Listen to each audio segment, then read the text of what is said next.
Yes, sir. Actually, we have made a lot of progress. If you see that in the distance, that's our base. We've actually expanded a little bit. We've also got a sap to research, so we're not stuck on Revy anymore, even though I do have one on me. But we just have to do a little bit of farming and a little bit of scrap. And I got some big plans for today.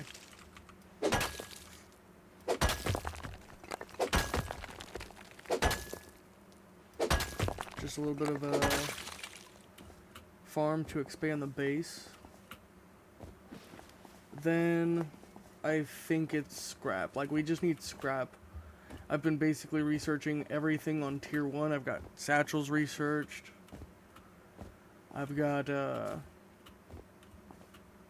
lot of starting work out of the way. I basically just played for a few hours off stream just to farm up and get to this point.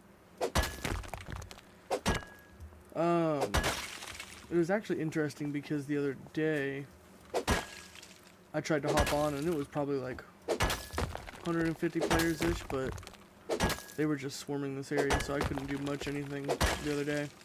So just did a little bit of upkeep and made sure the base is standing strong. And it is. Probably not super big moves today because of these fucking bolty guys, but I'm thinking we're gonna try to at least do some raids today. That's my goal. I farmed up just a little bit of sulfur and I cooked a shit ton of crude, so we'll be able to do some tier 1 raids. Big W's, yes.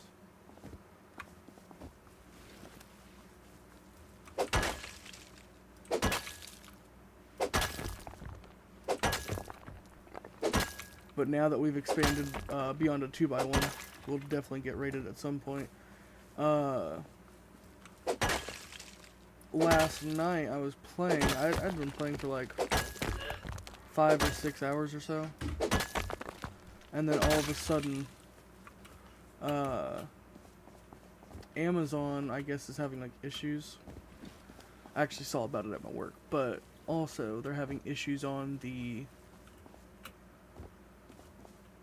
token or serialization or something, I don't know. But it's causing issues in Rust. Like EAC issues, so like everybody was getting kicked. I was in the middle of a tunnel run, man. I had like 300 scrap on me, and they just kicked everybody from the server because they said it would make it more fair because everybody was getting offlined, I guess. And I was like, look, man, not my problem. I already made it in. I can't believe they actually kicked everybody out. Lost all your AKs, yeah.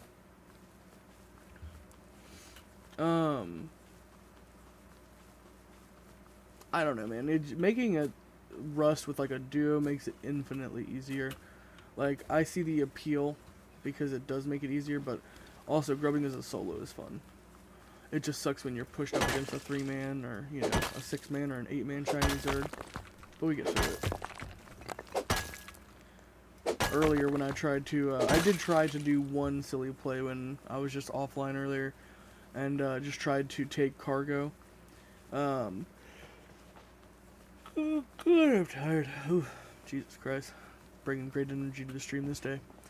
But yeah, I was playing earlier and tried to take cargo. And fucking guy bolted me from the top. And literally sent somebody to go take my DB from me. I was like, are you kidding me? You guys have bolties and you need my fucking DB? Crazy shit. Yeah, literally, like, every single premium, or not every single premium, but all servers were just down for, like, probably an hour to almost 2 hours.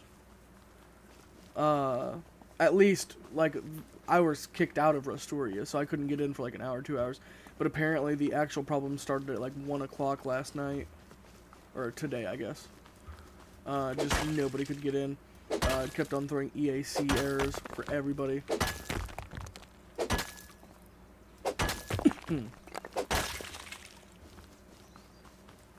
crazy shit, man. Gotta get it together, Rust. Well, I mean, I guess it's Rust's fault. Kind of Amazon's fault. It's amazing how much shit runs on Amazon, and you don't realize it until it happens.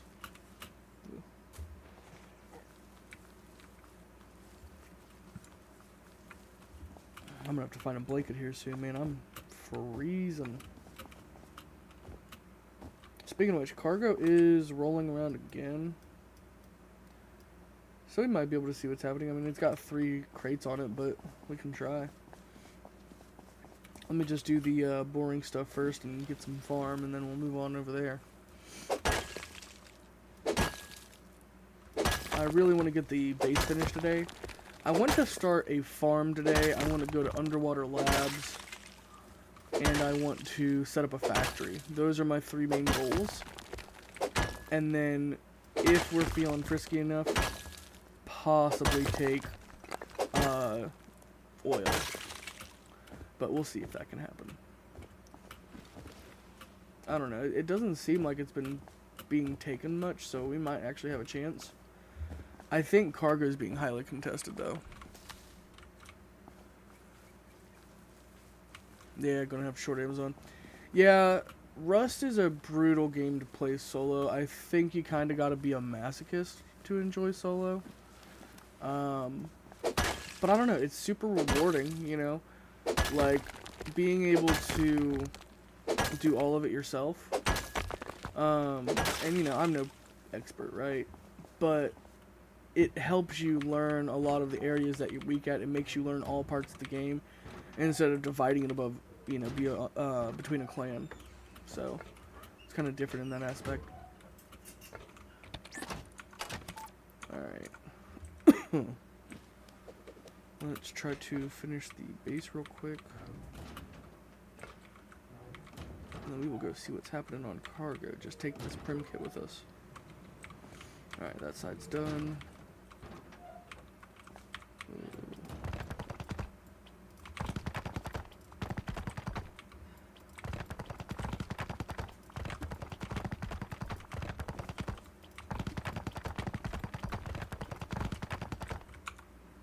Okay, we still got a little bit of stone left.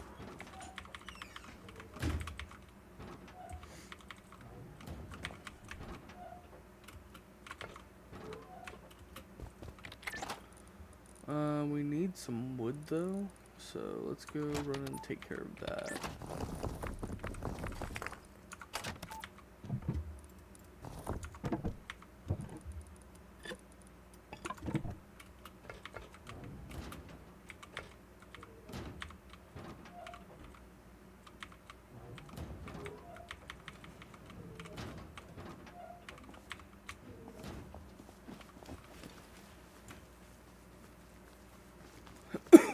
Oh god, I'm still sick. Not as much though. I feel like. I mean, I don't know. It's. Wait, hold on. What is that over there? Might have to go look at that. All right, we still got a little bit of time before cargo docks nearby. But we'll see what we can do. Actually, I should see if it has any scientist on it while it's passing through. If it does, then we might have a shot.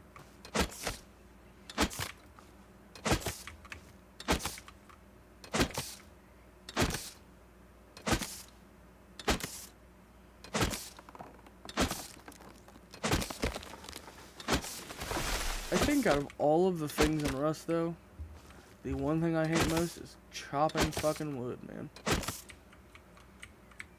Any stops you can buy tier 2 gun from to take labs with. That's why I have the P2. We currently have a P2, and I'm going to research that. I just need the scrap first. I've been researching more on tier 1 because I wanted to get satchels first, because I was like, you know, I don't give a shit. I'll raid with a Revy. I don't give a shit. But to actually go to monuments, yeah, I have a sap ready to research, or a P2, whatever it is. So all we gotta do is get a little bit more scrap from Ferry Terminal, and we're good. It's actually incredible, man, now that the Ferry Terminal has the blue card room. It's actually a really good mining to get scrap. I've actually always really liked Ferry Terminal because of the amount of barrels and boxes and stuff that you get there, but now it's just on a different level, man. It's just way better.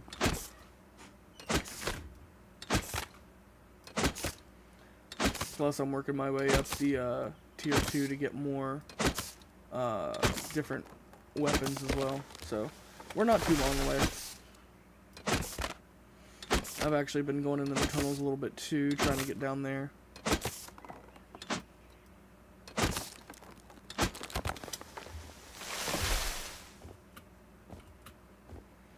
Damn, man, this is going to be in a completely entire open plains area after I take all these trees out.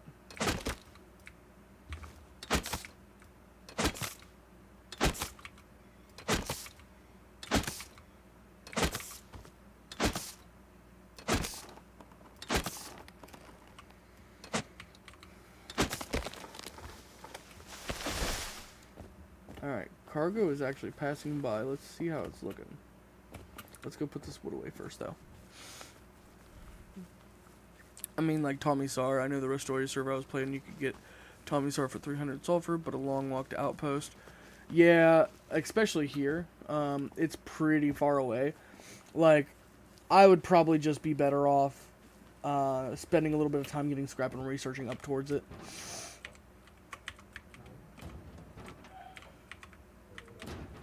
Plus, it's very dangerous to traverse all that way.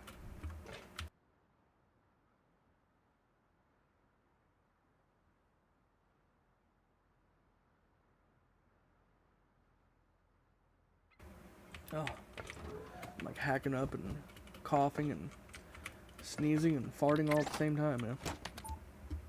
Alright. Throw some in there. Yeah, because usually that's what I would do. I would just go to Outpost and buy one from there. Like, I wouldn't give a shit, but right now we're just trying to work with the resources that we got. And right now it's just farm, scrap, and then possibly hit up a couple things, you know?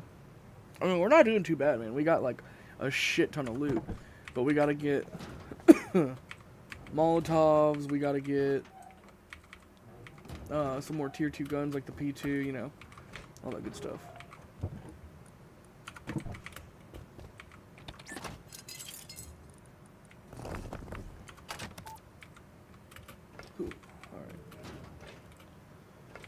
Go try to finish this base off.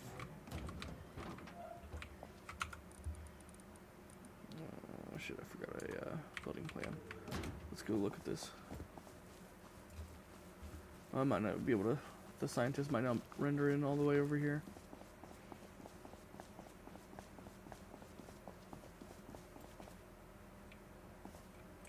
Yeah, they're not rendering in. Or there is somebody on there. So fuck it. We'll go try and see, actually. Let me go check out near this actual coastline, maybe we can see. I'm also going to check out this base because I think something fell here.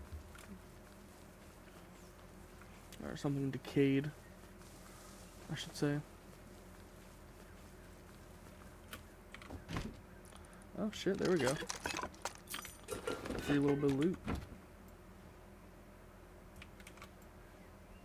Yeah, I can't exactly tell.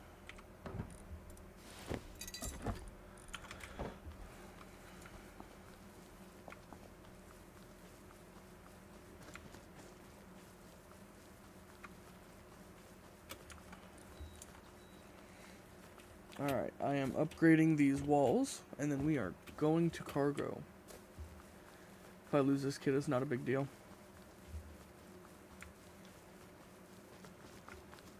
Yeah, it pissed me off, because, man, I was in the tunnels when they shut down the server, so just lost my 300 damn scrap. I was like, you know, I get it if you want to, you know, turn off the server and make sure everybody's not, like, offlining everybody, and because that was what the problem was. People were having their Rust alarms set off, and they were like, well, now I can't get in, great. So, you know, I guess they were kind of taking advantage of a fucked up situation. But at least give a motherfucker 5 minutes to log off before you do something. like that. Alright. Base is done for now. Gotta put some doors on later, but no big deal. Let's see. That there. That there.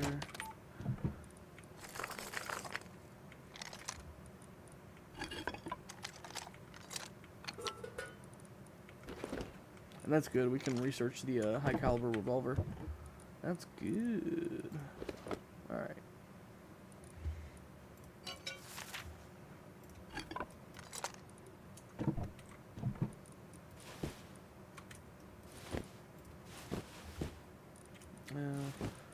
If there's no scientist there, we won't need cloth that badly. But if there is scientists there, then we will need cloth.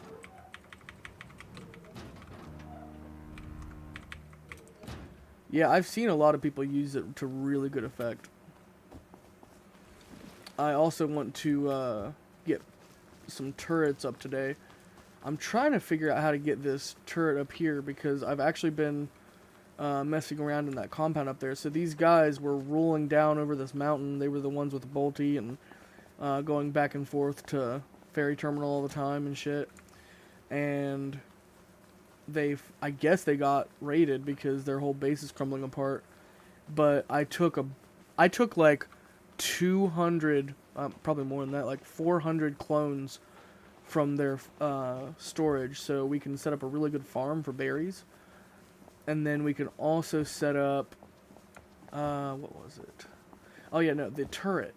They have a turret there. It's the only one that's still, like, on, kinda. I went over and I was able to get off on the TC, and then I picked up all the electrical stuff, and then the turret is still there. It's just stuck behind chain link, and I can't actually get in there to get it. And I was like, well, if I get that, that's a good,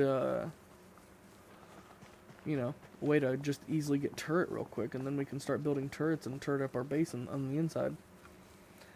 I don't like putting turrets on the outside too much, because, you know, that kind of puts a target on your back. But yeah, we got god clones, and we got a lot of them. I believe greenberry and yellowberry, something else, I don't know, I'm not sure. We might not be, I mean, you know, I might have to get some different berries in there, but I've got a bunch of planters from their base. I've got, you know, I've started getting some electrical stuff working on it.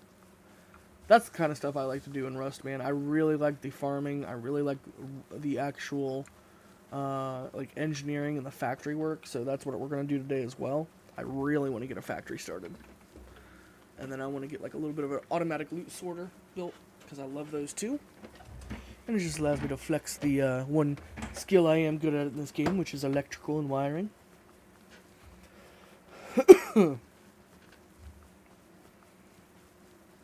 This is decaying too. Oh, wait, is it? Oh yeah, no. This base is weird. It's got this shit on the outside. Oh wait.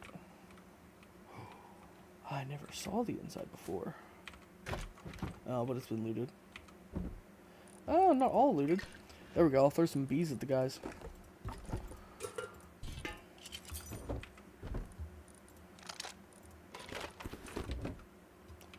They'll never know what hit them.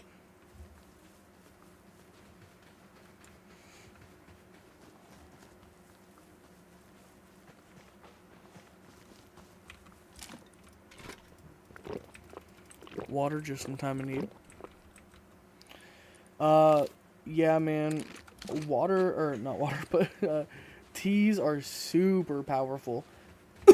Especially the healing, or not the healing teas, but the max health teas. Like, getting extra health is so beneficial. Getting farming teas is so beneficial because it just basically doubles your output, you know what I mean? And especially since I kind of live in a little bit of a node city. Like, it's not the most rich area, but it's got a lot. We could be lucky. There could be nobody on cargo, man. I mean, I doubt it. There's probably that one fucking clan again. Oh well, we'll throw this kid at it. No big deal if we lose it. I actually killed some guy who was investigating the compound up on the hill. I was kind of using the turret for a while as a, like a bait kind of thing, because they'll come up and try to rob stuff from the compound, get shot by the turret, and then I was like, oh, now I know somebody's up there. Only sub to 30 people and you're one of them, so you always pop up on my For You page, so I always gotta pop in Peeps Progress, LMAO. Dude, I appreciate it, man. Like, honestly, thank you so much. You know, I don't know why you'd waste your subscription on me if you're only looking at, 30 people, but I sure do fucking appreciate it, man. Like I said, I'm just a chill guy. I like to play Rust. I want to play other things, so it just won't be Rust, by the way, but right now I'm just kind of hitting a stride. I've got a really good wipe going on. I'll probably be streaming it until the month is over. But then I want to do another Terraria stream. Like, I love playing Terraria and just hopping on there, seeing what I can get into. I love playing survival games in general. I want to play more Don't Starve, because I only got a little bit into that game, and I feel like there's so much more potential for me to, like, progress. It was super hard, but it felt like super rewarding. Thanks, man. I appreciate it. I've been doing this for a while. I still mess up all the time, but I've been doing this for a couple years at least, just trying to make things work. And I did some, like, Steam related kind of videos on mods and stuff like that, so modded content is part of my channel, partly. Okay, it's time to lock in, because we're getting close and I do not see any... Oh, wait. I believe we have scientists. Okay. But yeah, I just try to be myself, man, and that's what I'm learning more and more.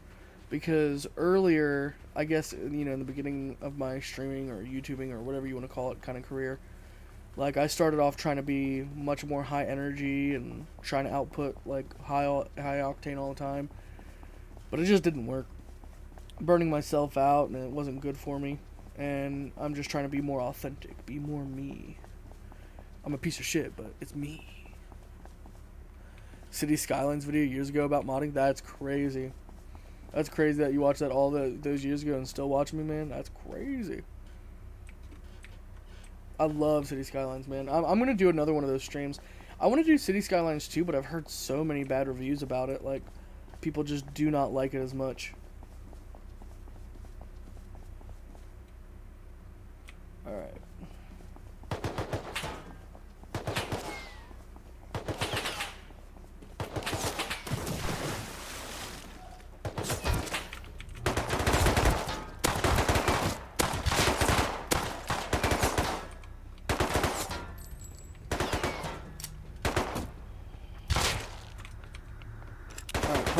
Perfect. We got one.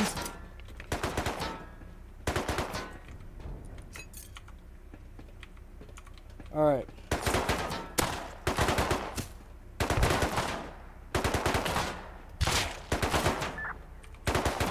Cargo is officially ours, fellas. Now we gotta do... Oh.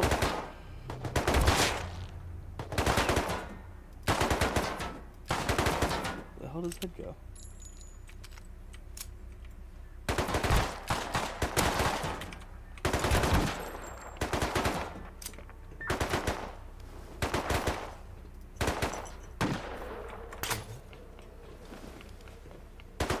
There's another guy on this.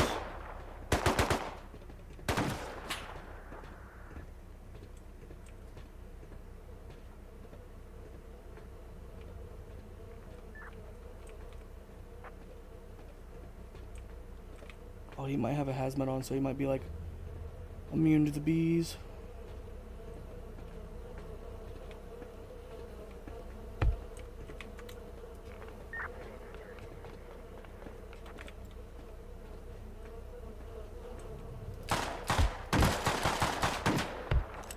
Damn it.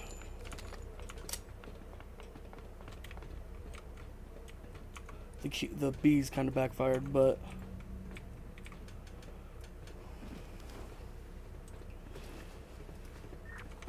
Oh no, get the bandage off. Okay, we got the bandage off.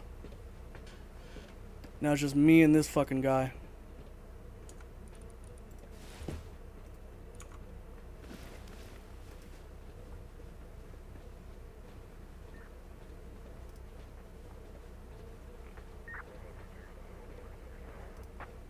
Sorry, Raindrop. I am locking in right now.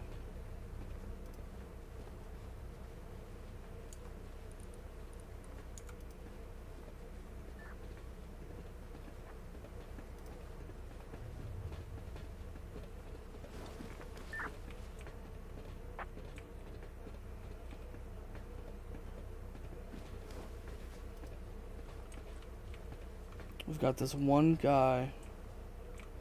Where's he gonna go? How's he gonna play this? Oh shit, he just got hit by the bees. So he's like right here. Well, we got a hit marker. I don't know if he actually took damage from it though.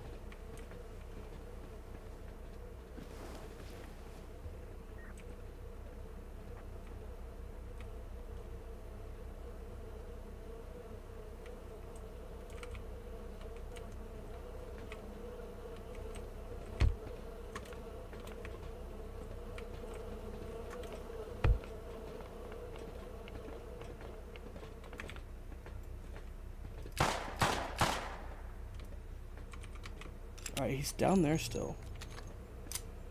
He's not really moving.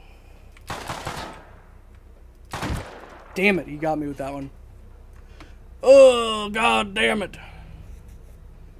Oh, did they fix a lot of the bugs?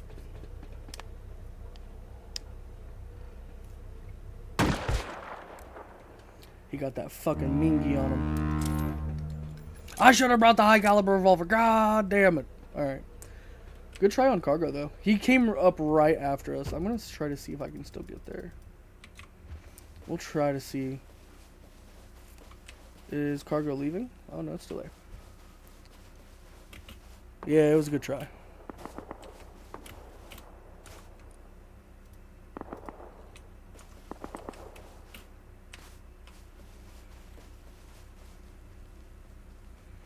Now he's going to actually try taking it, so maybe we get lucky. Maybe he's really shit at it.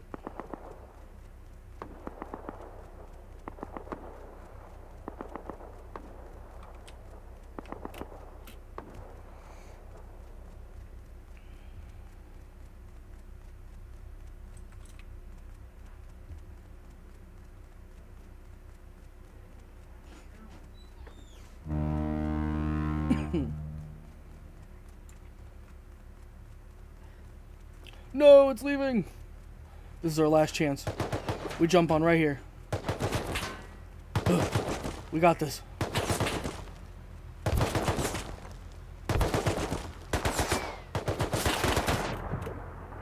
No.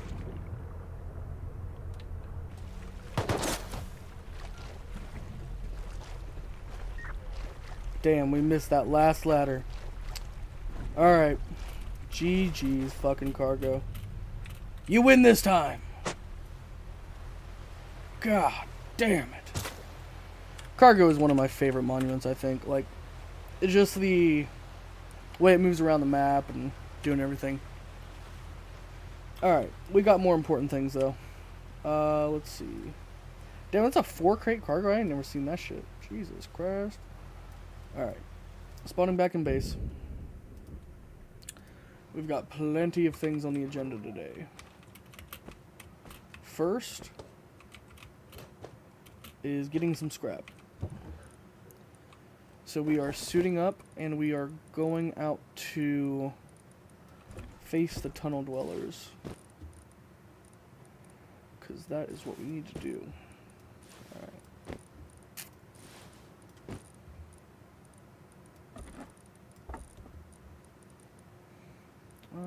Yeah, that seems fine. Alright, shouldn't take that much damage. We'll take this other revolver that we got. I hate the revolver, man. But we'll use it for now. Oh yeah, I also got fire arrows to research. We need to research those as well. Wait, I think I might have already gotten them. Not sure. We'll see later when we're looking at all of our scrap. Let's see. We will bring a paddle with us. Actually, bring this bitch. Riot helmet and bandana, really good combo, by the way. Oh, I didn't even realize I had a fucking Riot helmet. Where is it at? Oh, yeah, there we go. There we go. We're styling. We're steezing. Let's see.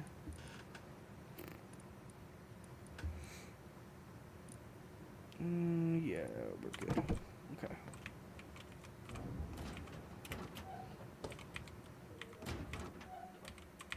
But yeah, I think Cargo is one of my most favorite monuments, but it's definitely one of the hardest, especially when you got other people on there. But sometimes I'm just my own worst enemy, man. I remember one time I took Cargo and it ended up leaving the map, and I'm like, no, I'm gonna just keep on trying to like persist, because there was a crate that had like 2 minutes left, but it started leaving the map, and of course, you know, the radiation overflowed into my body. I was green by the time that shit was leaving the map, and I got stuck out in the edge of the map, and it pushed me off, you know, because it does that thing where you reach the boundaries of the map, and then I had to make my way. I was like, you know what? My loot's probably going to be there, because it just died and, you know, dropped in the ocean or whatever. And I couldn't find that shit, and then I died trying to get it. Threw a couple helis at that one. But I was persistent. You know, they say persistence pays off in Rust, man. Sometimes that's true, sometimes it is not. Where'd the other shit go? Okay, it just disappeared. That's fine.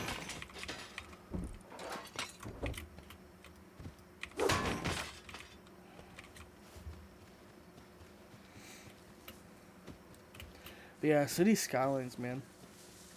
That takes me back. And I actually made a video. I don't know if you've seen the one on my channel about it, because I made up a follow-up video to that. Because if you don't know, the original site that was used to do all of those mod, you know, transformation, no, is not the word, right? Mod conversion, I guess is a better word, where it would output from the Steam mod to a different link. The actual site got shut down, so I made a video about it and just talking about different resources. And man, I really feel like Steam it's a blessing and a curse to have things like Family Library and things like, you know, the community workshop, and have this platform that all these games are hosted on is such a blessing. But it's also such a curse, because it's truly a monopoly. I guess that's why Epic Games, you know, is fighting for the title. Not like they're ever going to fucking take it, am I right? But they make a good shot with it, with doing, you know, free games like other platforms do. They give out, you know, 2 free games, you know, every week or so.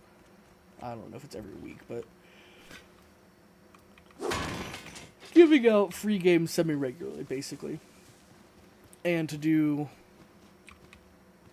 as much as Steam would, I don't know, it's a lot. That's a lot of asks. But mod-wise, I just don't like the fact that you can't download mods from the workshop and use them with a game on another platform. Because then you get into the argument... oh, God. You get into the argument if... oh, is that mod, you know, owned by Steam at that point? Well, it kind of is, because they uploaded it to Steam, right? But those authors, they want everybody on the game to enjoy it, and I think the easiest solution to fix it is just give them an option.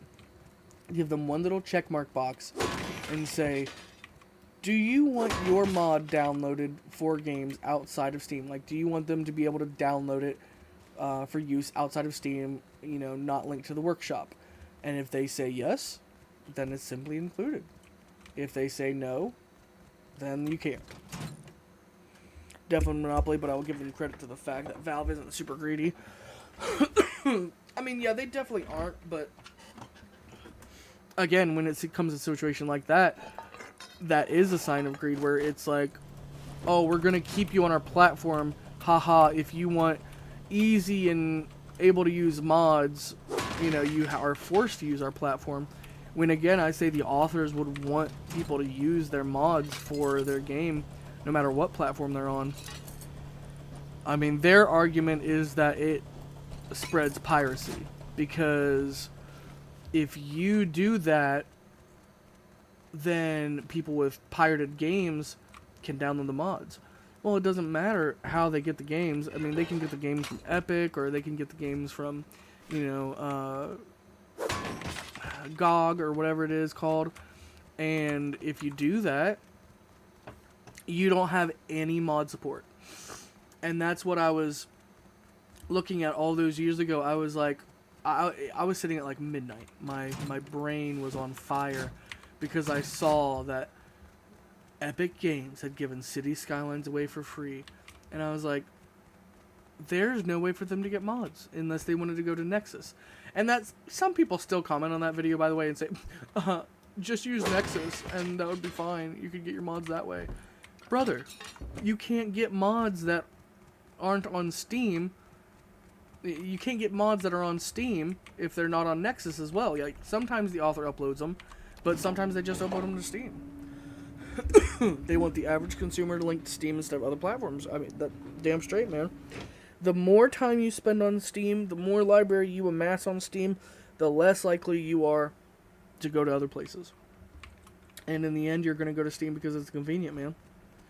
I think, just that one little tick box would prove that the artist would want their work shared on multiple platforms. They do not care if it's, specific to Steam. It's convenient for them to upload on Steam because, again, the workshop is a great feature. I'm not knocking Steam for that, but just that little tick box, man. That's all it takes. And I think that would really be just a nice experience and a nice feature to add. Oh, what the fuck is it?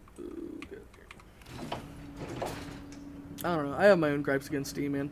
And, like, especially with family play, because I love... Don't get me wrong. Oh, God. Ignore my shitty revolver shots. Family play is one of my biggest gripes and my biggest loves about Steam. I have a little brother that we share a Steam family on, and it's great because all of my games that I own, he can play, and I have an extensive Steam library, right? But the issue is that if I own a free-to-play game and it's in my library and it's a shared library, when he goes to access it, it says he can't access it because it's in my library. So he has to download it himself, right? And technically purchase it on his account. That's not a big deal, right? But when it comes to the multiplayer games, especially co-op games, I don't like it as much because in my experience, or in my opinion, it should be like I'm playing with him on a console. Steam's UI is def better than basically any other platform. They do keep the consumer in mind because that's how they keep the consumer on Steam. So people make jokes about their kid inheriting their Steam account. Exactly. But yeah, like I said, it sucks because we can't co-op with each other on a Steam family game unless he actually buys the game too. And half the point in me getting him all set up on Steam and shit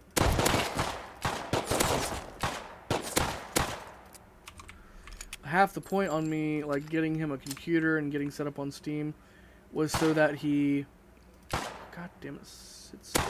There we go. Half the point of me getting that account and the PC for him and everything like that was so that he wouldn't have to.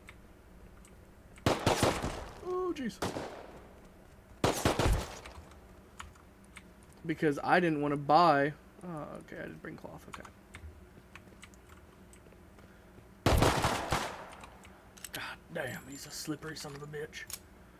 But yeah, half the point of me buying the goddamn PC and games was so that I didn't have to spend money on all those games over and again, man. We love playing Risk of Rain 2, but I hate playing it on the Switch, and you know, I want to be able to like communicate with him on voice if I want to. My older brother invited me to a family share the other day, but we are not in the same household, so I couldn't join. I'm not sure if they changed it, but a couple years ago you could game share regardless. Yeah, no, you have to be on the same household now. So you'd have to like send him an invite for your household, or you know, vice versa, which is another lame feature. I mean, I get it. They're trying to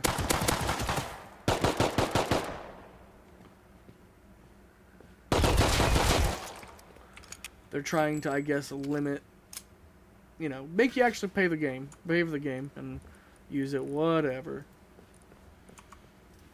But there should be definite games that, like, especially if you're in family share, and they've got co-op, and it's like a point to be co-op, and why make them pay for it, you know?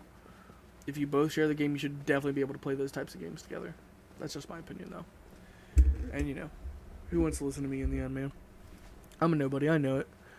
But I have opinions on many things. I always talk to my friends and my wife, like, you know, a man who stands for nothing will fall for anything.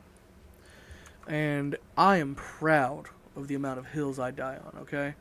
They may not be the best hills. They may be some stupid, retarded opinions. I understand, but I don't care. I will die on them regardless. Because that's what a man does.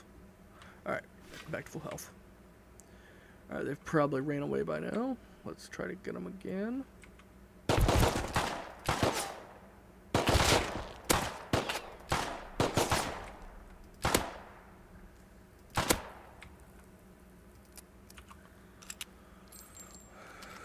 Thoughts on Israel? Oh, you know, love it. Slash hate it. You know, it's one of those things you love and hate it at the same time, right? I'm just kidding, man. I'm too dumb to have thoughts on fucking Israel, buddy. You know, much less do I have the right to say anything about it, right?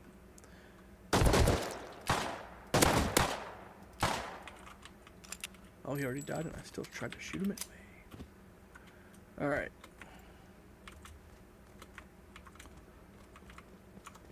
Oh! I knew it! He was coming for me! Gotta get out of here.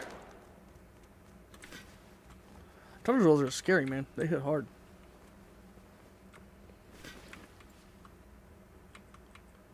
Ooh, where are you?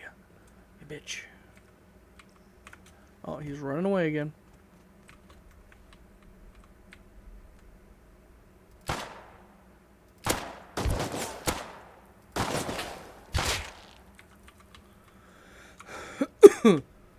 Oh shit, these are our last 3 bullets with this one.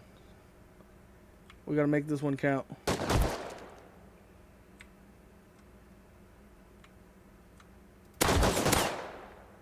There we go.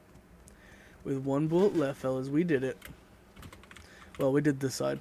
There are pistol bullets on this one guy, though. Thank God. There we go. Yeah, man, I'm not smart enough to talk about all those, you know, complicated topics. You know, I feel dumb even talking about, like, the president and shit like that, because, you know, I live in Ohio. So that could kind of tell you exactly what you need to know about the political climate around me, right? But I've been under the same, you know, opinion for years now that none of it really fucking matters. You know, I'm sick and tired of listening to people in their 80s run our government. I would just love for somebody fresh and new and not on the seat of death to try to maybe take a crack at running our country. Maybe that's too much to ask. Fuck me, I guess. But I'm just sick of it, man. I hate listening to all these old codgers just grumble. And no matter what way you look at it, man, you know, I don't watch the news because all of it's just propaganda. Whether or not what side you agree with, it doesn't matter. They're just trying to convince you that the other side is up to something.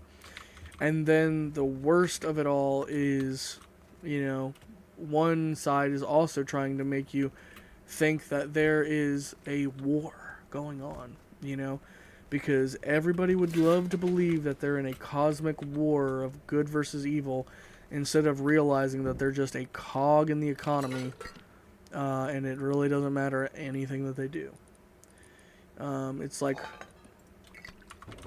you know, it's not that deep, but at the same time it is. Just like how when you look at like Alzheimer's and stuff like that, you know, that didn't really become huge problems until very recently. And it's like, well, yeah, because how are you going to be easier to control? How are you going to be easier to not resist everything that's happening around you?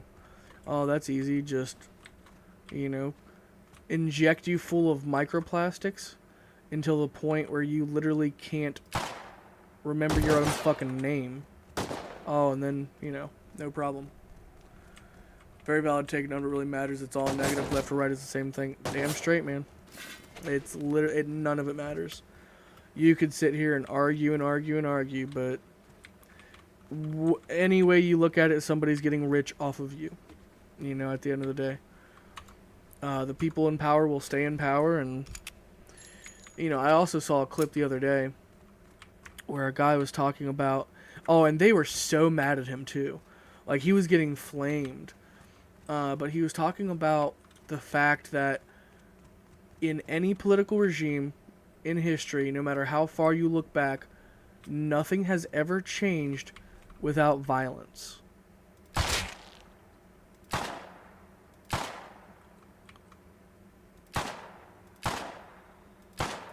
I gotta quit wasting shots here because we do not have that much.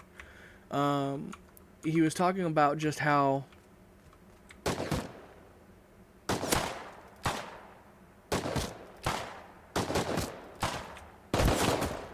oh jeez, we pissed him off. But literally every political regime in history has never been toppled or changed without violence. They say, oh, well, you can vote. Like, it doesn't matter, man. You know? I really just hate the culture of people disliking another just based off political views. We live in America and everyone has the right to their own opinion. Damn straight, brother. You know, and I would say even beyond that, man, like, I don't care where you're from. I have friends in Spain that I've made online.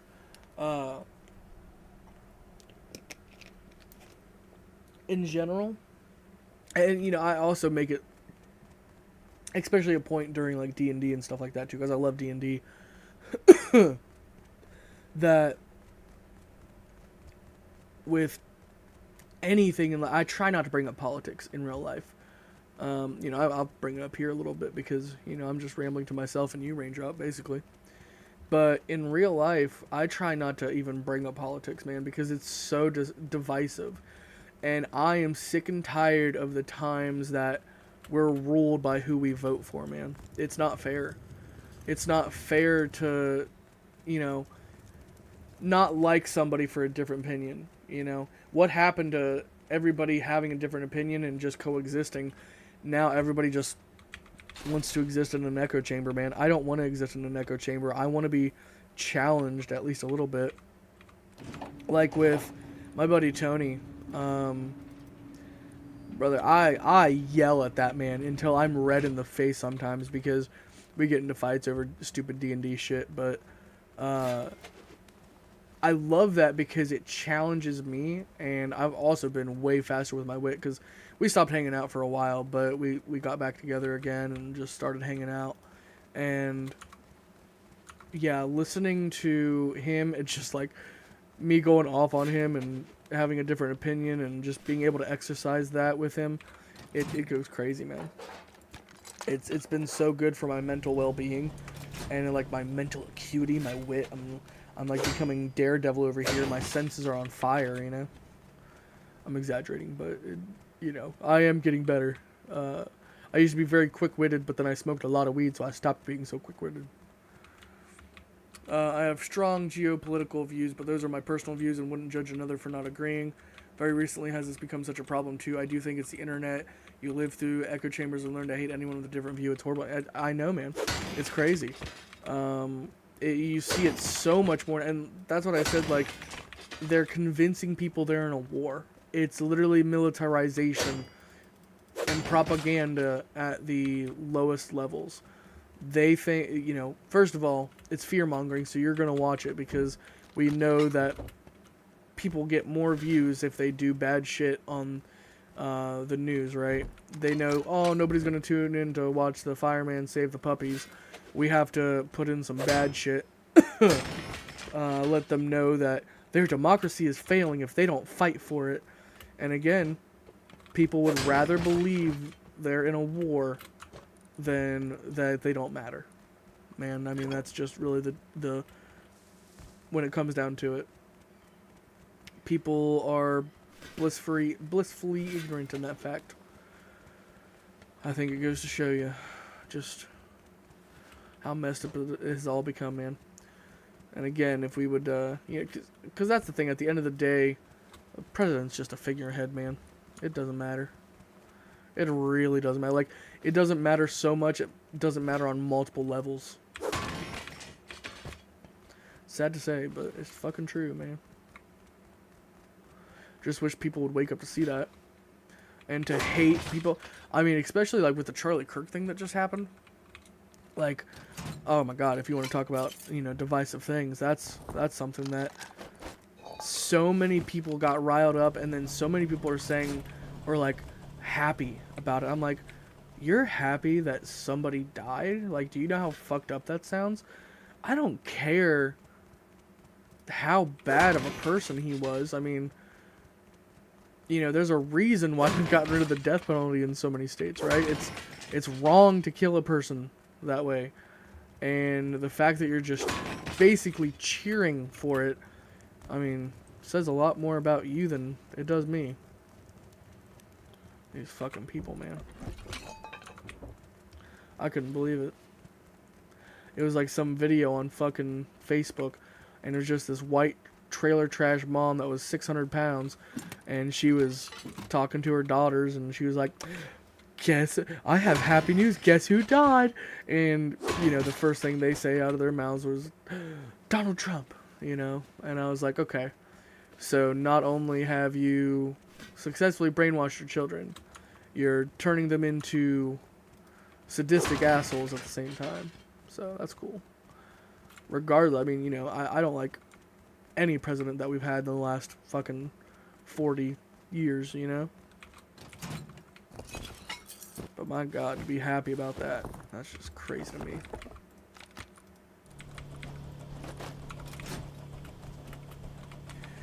Wasn't a fan of Charlie just based off his support for Israel, but I still was extremely sad over that. I had friends happy about it and make jokes and argued with them for hours about basic morals. I know, dude, it's ridiculous, and they don't see that they're in the wrong. It's crazy.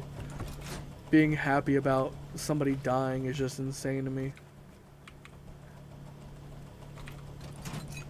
I think it's really a problem that people just don't see it from the other side of the aisle as much, man. People fail to put them in the shoes of other people as much, and it shows. For sure.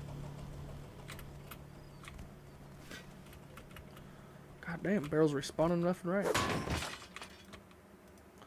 Ooh, I love Ferry Terminal. But I mean, just from this run, already got 500 scrap, man. That's great. Alright, now we're going to hit up these little junk piles over here. Just get a little bit more on the way home. Oh, yeah, that shit was crazy. I also saw something interesting on, because, of course, Instagram Reels wants to serve me conspiracies all the time.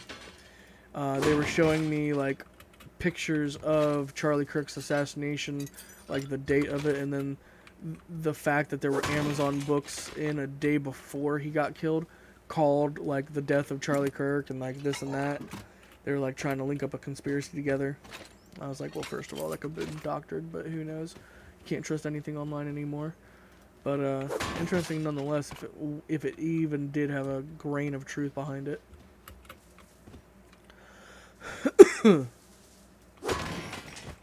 It wouldn't surprise me if it was just a gamble to make money at the end of the day.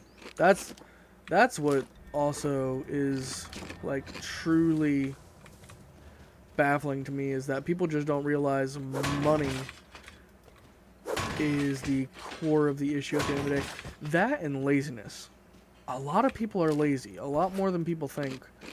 Yet they always think it's like some sort of hidden evil or this or that. And it's like, just sometimes they're lazy, brother. Just shows the lack of morality our country has now, regardless of beliefs. I think the lack of religion in the U.S. now has been horrible for everyone's morals. I can see that.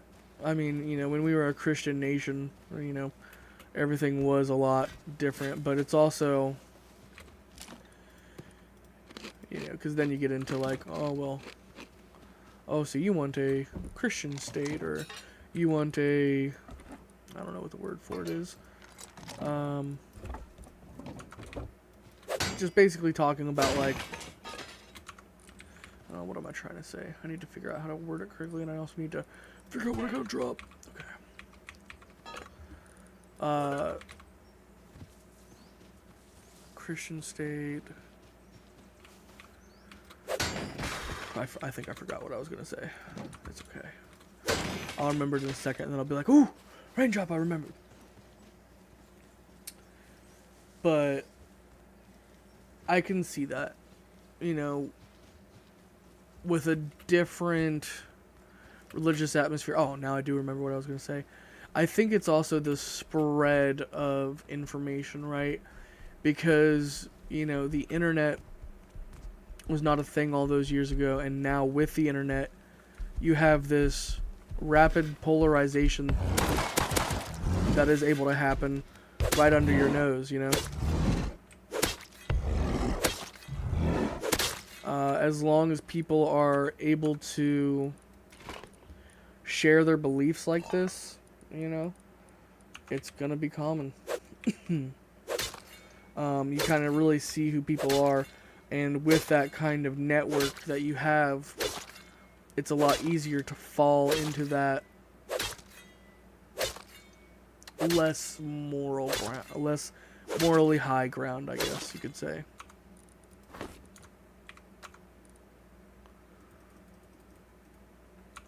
Because, you know, everybody can be whoever they want to on the internet now. And it shows. When I started researching finance a couple years ago, it was very apparent what one group controls everything and how money is so much more of a weapon than people realize. Absolutely, brother. Realizing that, you know, every single wealth of funds links back to the same 10 people, you know. When 99% of the world is owned by the 1%, you know? It kinda already fucked. That's my thing. And again, you aren't gonna change anything unless you burn it all down. That's what they say. At least that's what that guy said. And I can't really fault him because it's fucking right, is what he said.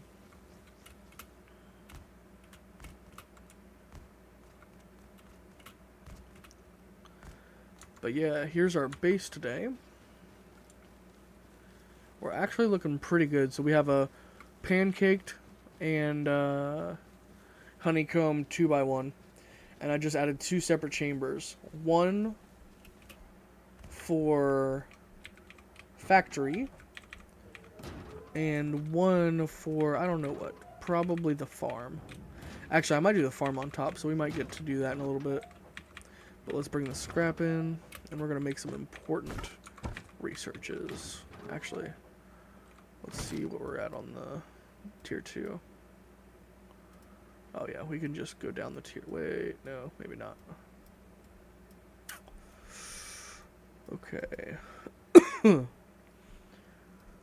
Alright, I am just going to research them for now then. Because I do not want to do all that. And research all that bullshit. Throw that in there. Let's see. Throw a little bit of comps in there. Take this out. Move the loot over. W Hall, man. Yes, sir. Yeah, we got a good little haul off this. Let's see. We got too much loot. It's overflowing now.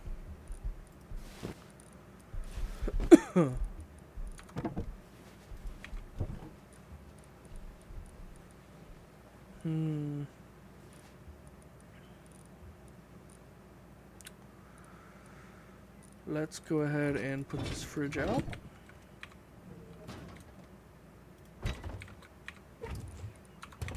First of all, we gotta reskin this thing.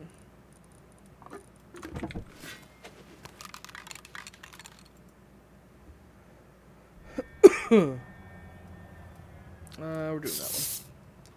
There we go. That's my favorite one. Yeah, I like that one. Let's see. We got eggs that we can put in here.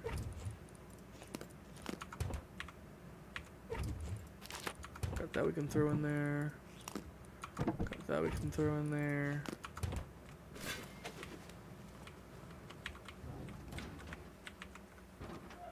Oh, I might have to actually soft side one of my ceilings first because I wanted to use that as a jump up. So let's go ahead and do that real quick. I fucking upgraded this one. I shouldn't have, but we're gonna try to make a roof partition for our upstairs. Let me put this stuff away too. Let's see. We'll just throw them in there. Yeah, we've got to do some organization when we get our additional loot room set up. We've got this bamboo shelves that we can place down. Let's go set that down right now.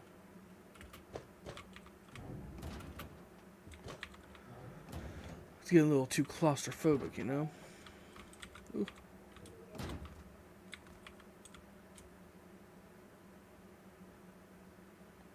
Why wouldn't you set it right there? That's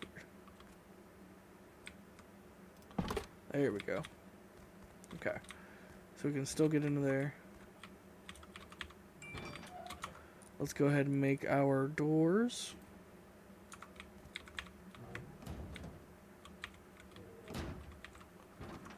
Research 556 and high cal rev. Farm going upstairs, yes sir.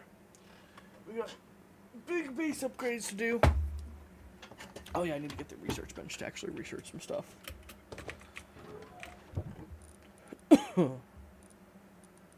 Let's see. Where is it? Oh yeah, right there.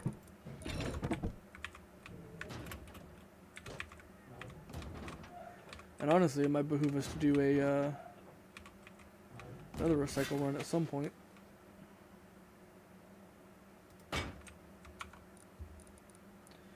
We need to make a shop front.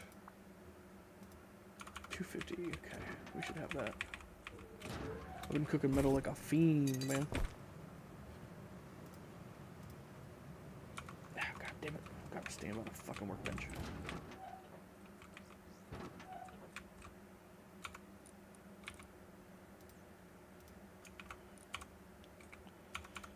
Need some wood now.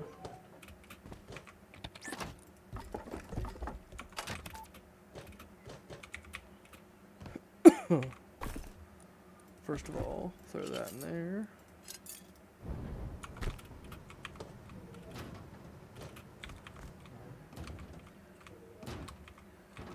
Okay.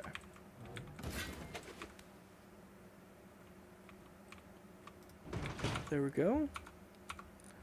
Alright, put a lock on this bad boy and then we're sealed in. Won't freak out so much. And then we can start making another door and another lock. It's all coming together.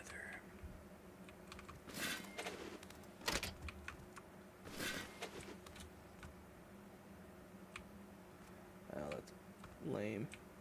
Alright, that's fine.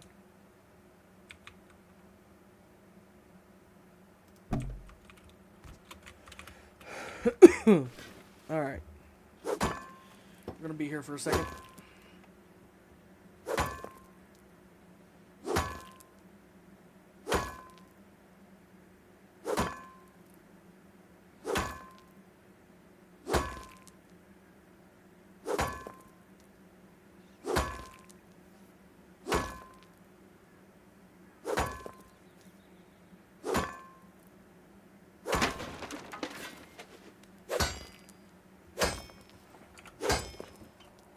Plus, you know what? This helps us get rid of some tools.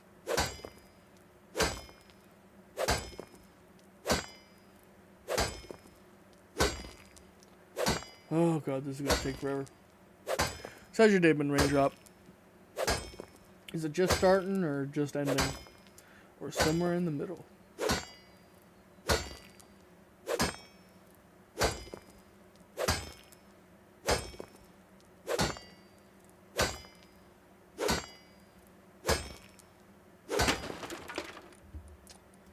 Let's see right there.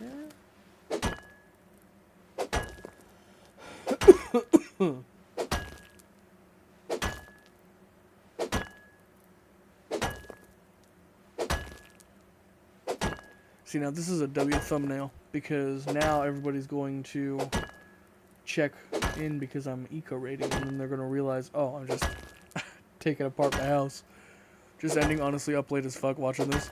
Hey, I feel you. But good combo, so it's chilling. Oh, I hope so. I hope to provide a chill experience for those, you know, bored individuals wanting to chill out. And I kind of stream at really weird times. Are you in the UK, I'm assuming? Or wait, no, you said you're in America. Never mind. Oh, so you might be like West Coast-ish. I'm East Coast, so it's actually like 7 o'clock for me right now. But I work third shift, so it's not that big a deal.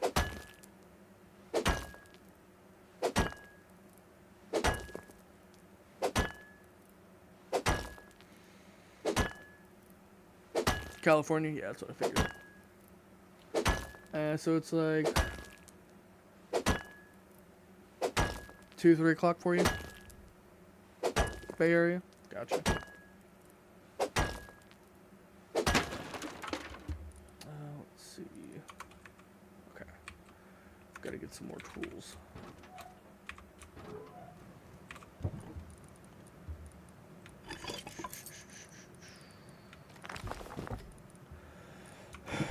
Tools.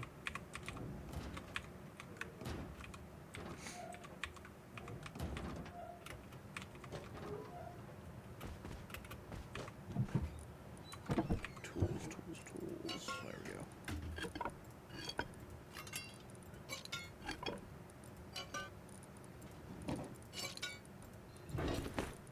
Oh yeah, we need to bring our research table and do some research as well.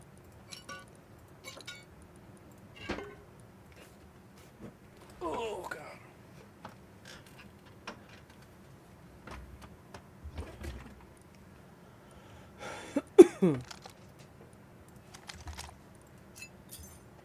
Almost 5 a.m. Be able to market open, so it's good. Oh yeah, I forgot you're in finances. Yeah, I'm excited, man. I've been, you know, I do a little bit of dabbling. It's not like super big money or anything like that, but I've got a little bit of money in Micron technology, and it's actually been going up, like $6 worth. So I was like, ooh, that's nice. You know, I'm just dipping my toe in it. I don't even have that much money to spend like big time in it or anything, but I'm just trying to get in my toes and see how it works. Alright, let's see what we want to research here. Alright. I've already got those. I believe I have... No, I do not have grenades or flashbangs. I want both of those because I want to play with the drone. We also need to set up our electrical work or engineering workbench. Let's see. We also want to do slugs. And we want 556. Where's that at? That's probably in the other thing. Try to put all my friends into investing. They just don't listen, so each their own. But I find it extremely interesting. I mean, not only that, but it's stupid not to. Because there's so many opportunities that you have to diversify your options in life, right? There's a lot of things that you can do, but passive things to boost your income is great. And, you know, that's why, like, stocks and real estate are two big ones, you know? And as long as you invest in something big enough, you're never truly going to lose money. I mean, in my opinion, I mean, yes, some things can crash, but, like, that's how all the rich people do it. They have so much money poured into different stocks. You know, they might have, like, because they don't have actually liquid assets, right? So they have all their money tied up in either physical assets, or they'll have it tied up in some sort of baby. Like a diverse portfolio of different things. So, you know, they'll have like $25,000 here and $25,000 there, and, you know, sometimes it makes a really good return. Sometimes it crashes, but those crashes don't mean as much to them because they have a diverse portfolio, right? They just see risk in it, but I explain low-cost index funds, so it's just passive, safe money to avoid inflation through savings. That's what I'm saying, brother. I mean, because you got to think about, like, and some people see the dips and the stuff like that as super issues, but, like, I don't know. It's just, it's so beneficial to put a little bit of money and just see where it goes. You know, it is literally like a savings, like you're saying, you know, that you just don't touch, and, you know, it'll typically accrue interest because everything does inflate, and with that, stocks go up, right? At least somewhat, some part. So you invest in these big companies that aren't going to fail overnight, and in a couple of years you can pull out and have a small investments on top of it.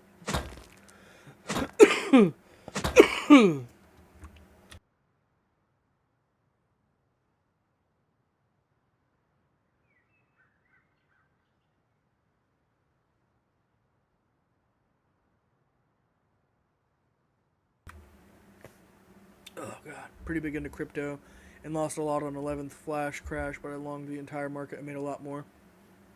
Yeah, honestly, I missed my chance with that, and I regret it to this day. And it was because I had a teacher in high school. I was in a computer school, and he had a story about his brother asking him to invest in Bitcoin. And keep in mind, this was about 15 years ago, right? So this was like pre-true crypto boom, right? Because nobody back then, everybody back then, like in the tech industry, knew about crypto, but nobody outside of that knew anything about it. And my teacher told me a story of how his brother invested it, asked him to invest in it with him, and he said no. And, you know, 10, 15 years later, he turned into a millionaire, right? Well, at that point, I looked up crypto, and it was like, you know, this was 15 years ago. I can't even remember how much it was back then. But I was like, if I invested it, you know, and maybe something will happen, but I just never did it. I was like, no, it's had its boom. It's done. Crypto's never going to become popular, you know, like, it's never going to boom again, right? Well, lightning strikes twice, as they say. Or is it lightning never strikes twice? Well, it did strike twice in this situation. Because, my God, the crypto boom over the last, you know, 4 or 5 years, my God. If only I had spent, you know, $1,000 and just invested in that shit 15 years ago, I would be a literal millionaire right now.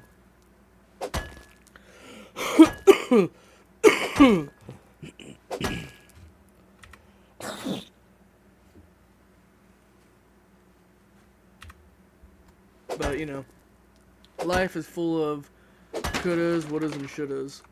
That's why I'm so determined to get back into streaming, man. I felt like this biggest disconnect for so long because I've been trying to, like, stream and, you know, do the whole video YouTube thing because everybody from our generation, well, I don't know if you're from the same generation, I'm 30 years old, but everybody from my generation at least, you know, wanted to do some sort of, you know, YouTube or social media and stuff like that. And it's even worse with the Zoomers. They all want to do it too. But, like, I've wanted to do it as long as I was a kid. Like, man, my first videos were embarrassing. Can't even find them anymore. I think the YouTube channel got deleted.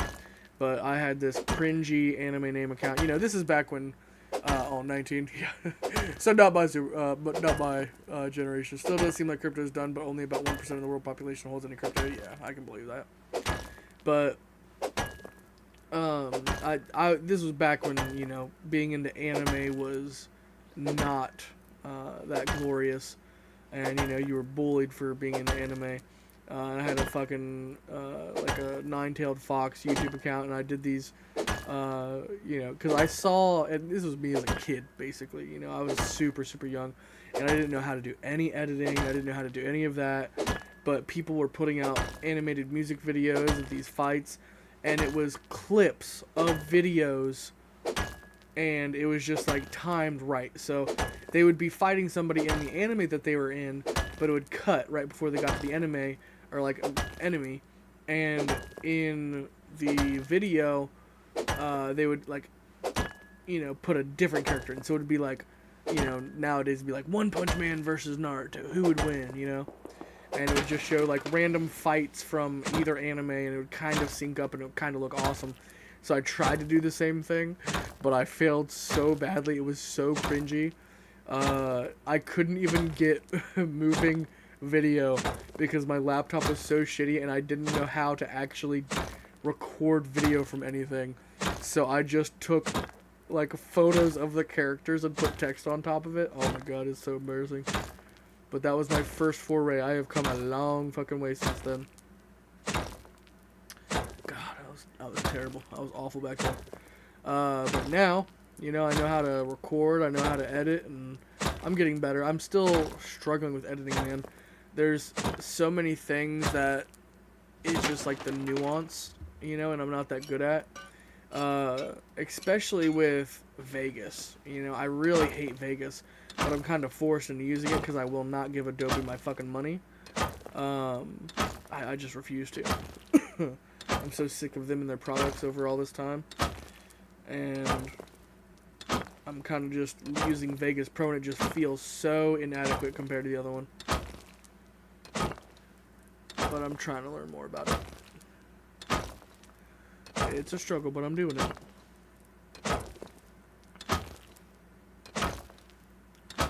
Thank God we are almost there, fellas. Now we're about to lay down the template for our farm upstairs. I gotta do a lot of farming here in a second.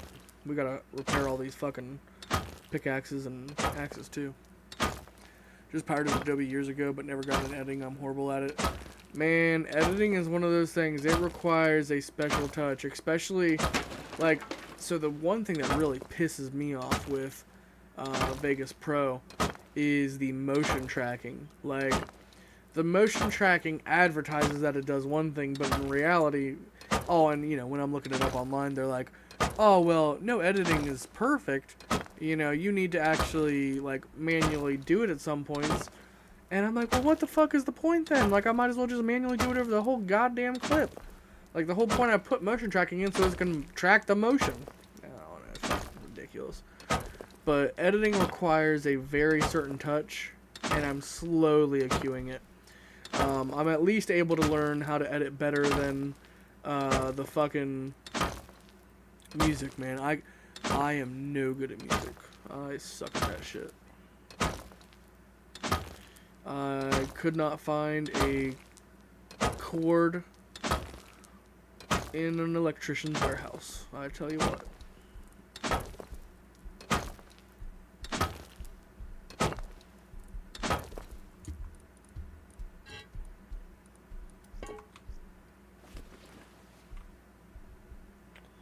We'll put it around facing that way.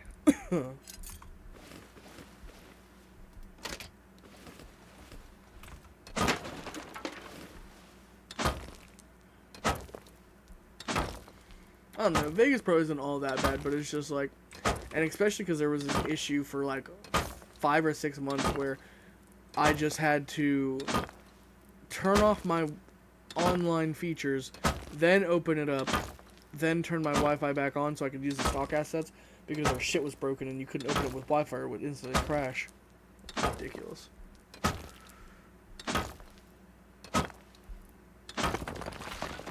Perfect. Alright. Oh shit, alright. Let's go ahead and put a repair bench down and repair these suckers. I'm wondering if I can put that repair bench on the bench there.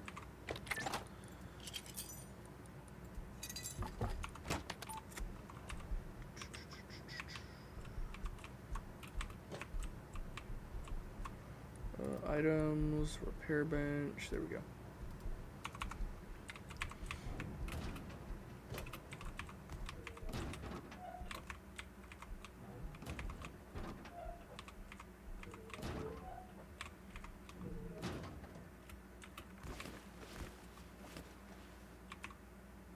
Oh shit, we can. Alright, that's perfect.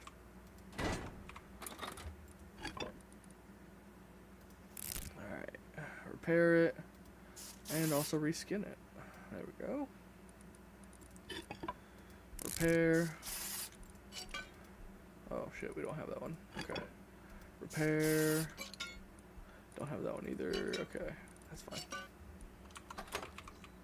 We will show them all right here for now.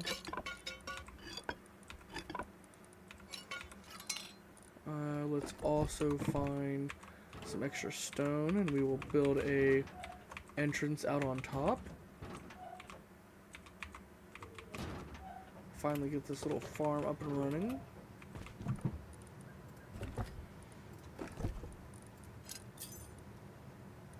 Yeah, see look, we have yellow berry clones, red berry clones, and green berry clones. Not sure what we can make with those, but we're gonna give it a shot, motherfucker. Alright.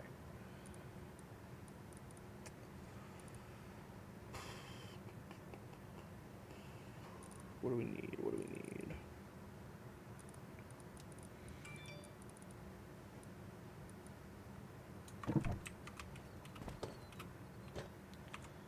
Oh yeah, first of all, we need to bring that Minky out to research.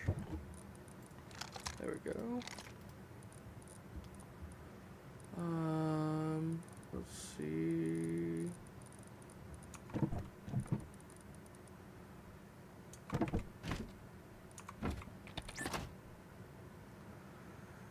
For God Clone for hemp, yeah. So basically, how to crossbreed.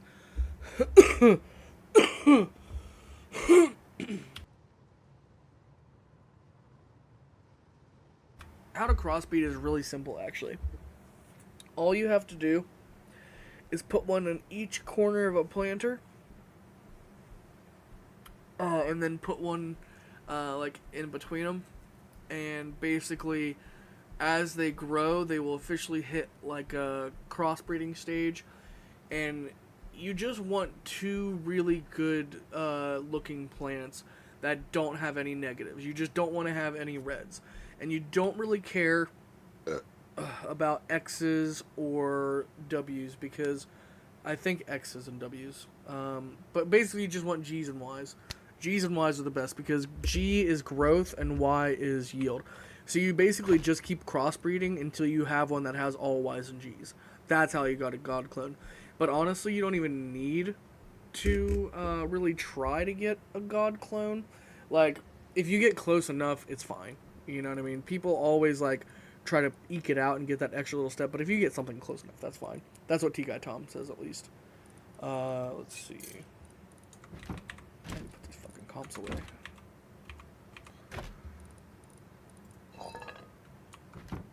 Oh yeah, I want to put the engineering workbench down too. Did I put that away? No. Where is it? Where is that son of a bitch? We need a little bit of stone. Where's my hammer? No, yeah, electrical stuff is, or farming stuff is super easy. I like it too. I enjoy it. I enjoy all of the lesser traveled paths in Rust, man. They're fun. I think they are. Some people don't think so, but I would make a good base bitch.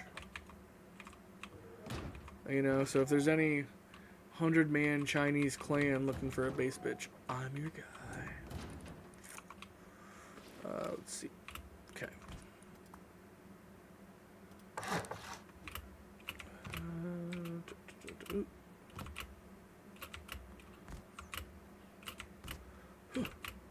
If I can get on my own fucking base. There we go.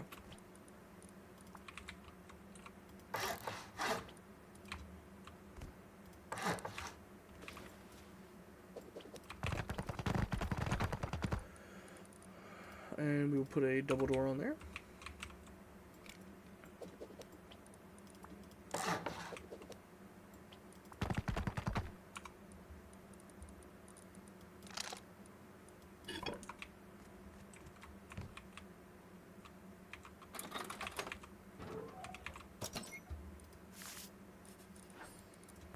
Throw that in there, begin the research on that.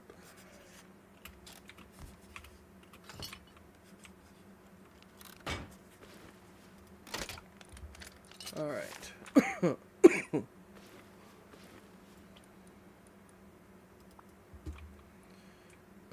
Let's see. How do I want to do this? I don't know if I want to build it up here or just build it in this corridor and just have the farm right here, which I might just do. Yeah, I think that's what we're going to do. Okay. So we're going to do windows all the way around. Get a little scenic view of the ocean and beach, right? Then we're going to do half walls. And then we're going to keep that open. And then we're going to do walls up here. Oh.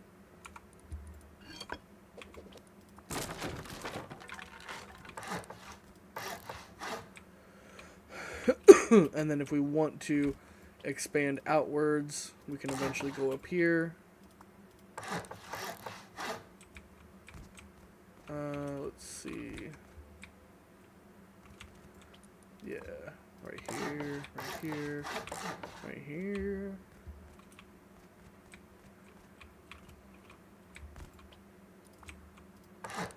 Perfect. Okay. So right here. Right here. Right here. Okay. Easy. So we will have to get window at some point as well. But yeah, we need more stone. So when it turns daytime, we are definitely going to be searching for more stone. Until then, it is building time. And sorting and organizing time, because this is fucking ridiculous. My base is trash right now. We're going to put all tools in there.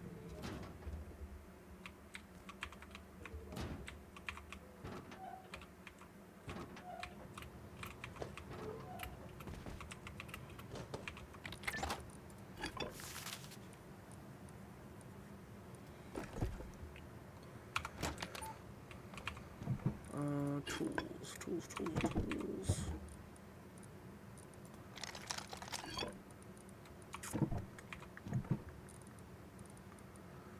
We're also going to put our god clones in there. That makes sense to me. Okay.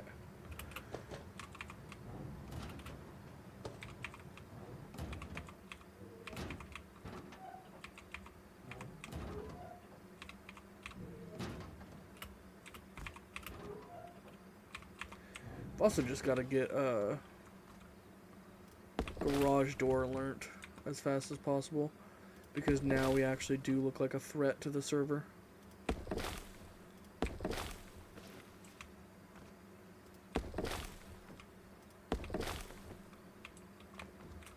Okay. Now that's good.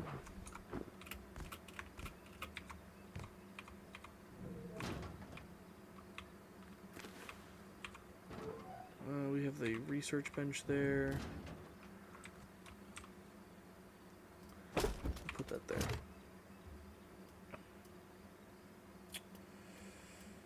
Oh yeah, big news by the way. We did get drone researched.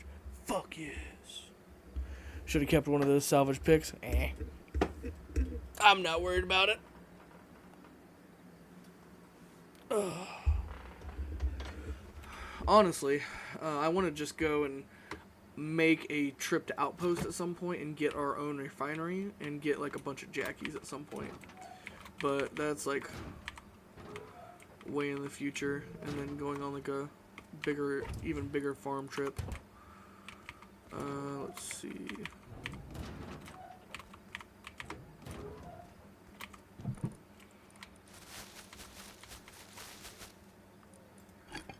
There we go. Tools. Let's research another item.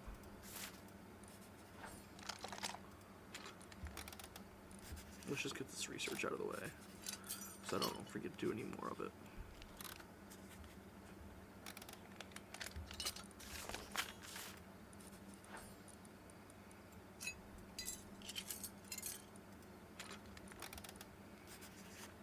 I'm not going to have enough to do all of these, but I'm going to get as many of them as I can.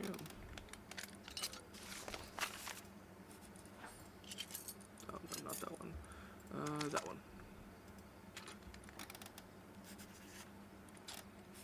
Yeah, I think I'm going to need like 25 more scrap. I might have 25 more scrap inside, actually. So we can check that out real quick.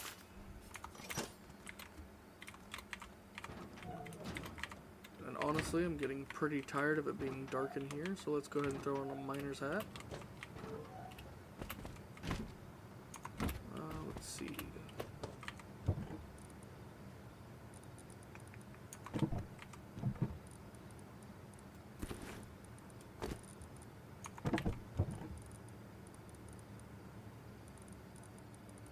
Yeah, I think I had a little bit of scrap in here. I could be wrong, though.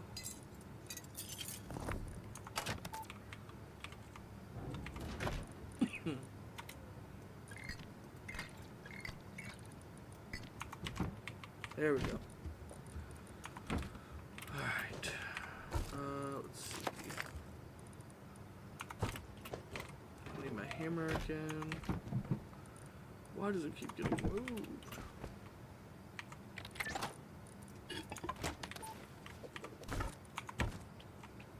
Oh, I can't. Okay.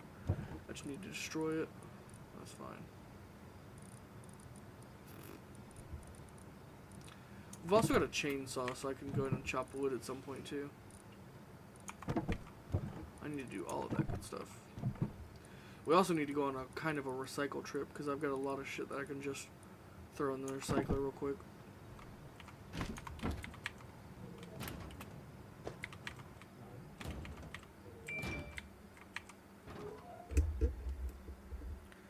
Yeah, I finally got to run in with the drones on monthly. Got chased down by a clan using them. They deployed 3 of them because we kept shooting them down. Yeah, and now they are even more of a menace, my friend. They can now hold grenades and like satchels and flashbangs, all kinds of shit, man. It is a crazy new world out there.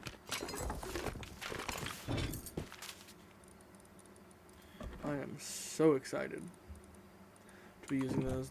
That's the main goal of this wipe, essentially, is to use those, but I wanted to do some other things first before I get that all set up.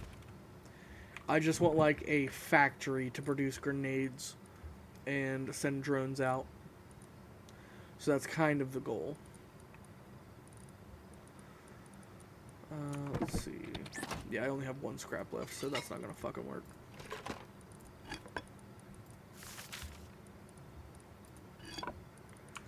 throw that there.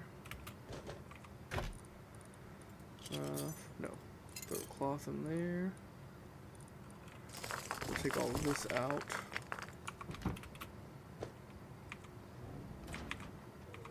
We want to basically put all of the farm over here. And all of the charcoal and all that stuff. There we go.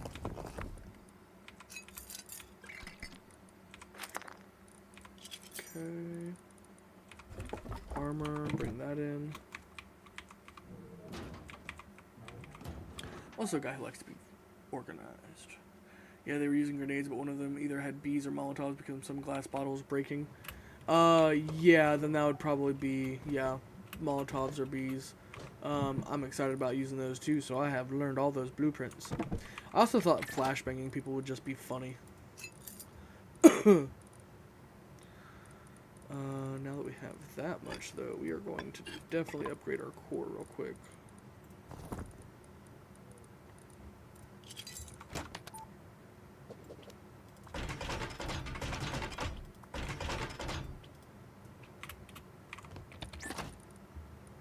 A little more hardball.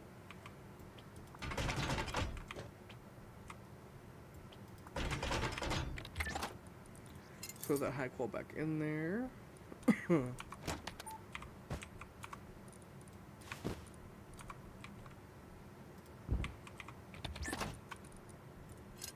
this in there. Throw this in there. I like organizing. Clean base is a nice base.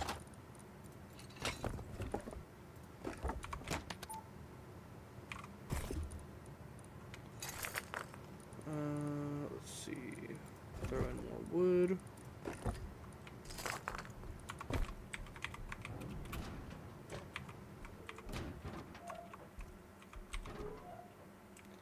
Finally, it's getting to daytime. We can finish organizing and then we will get some farm.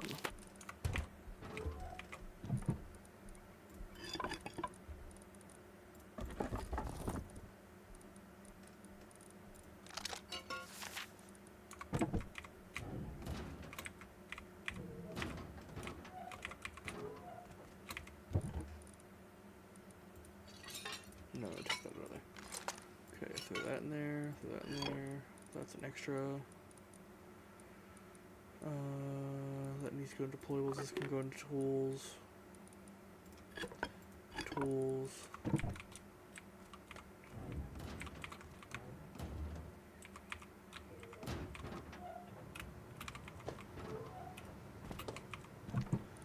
This is like our deployable box, so we need this in there.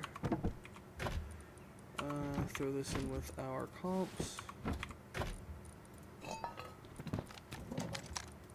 This is like our card box.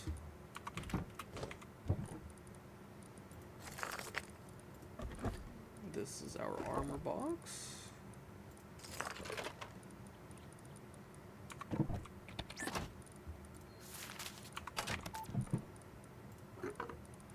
We'll put the honey in the fridge too.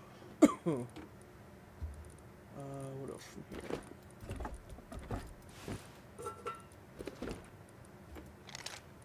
Need to pick that up. These can go into deployables.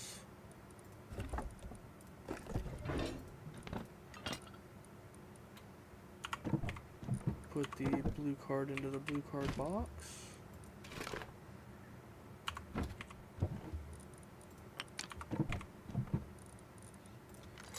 This is the weapons box.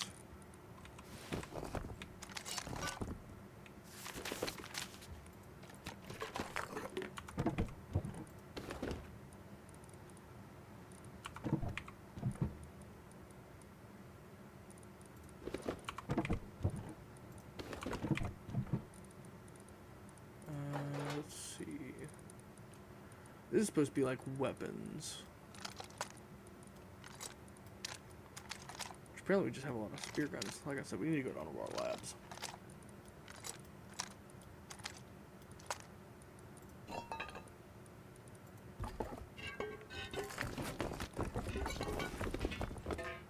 Alright. We will clear this section out in just a second. Okay.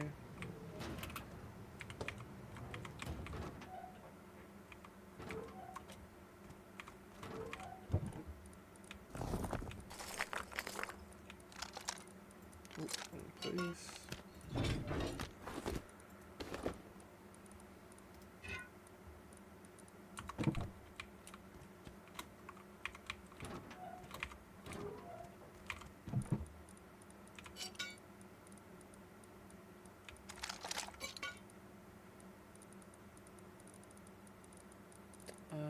Let's see.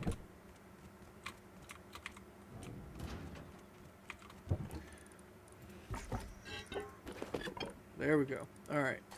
So that box is completely clean. Put the honey in here. Alright, we really need to get these furnaces back and cooking.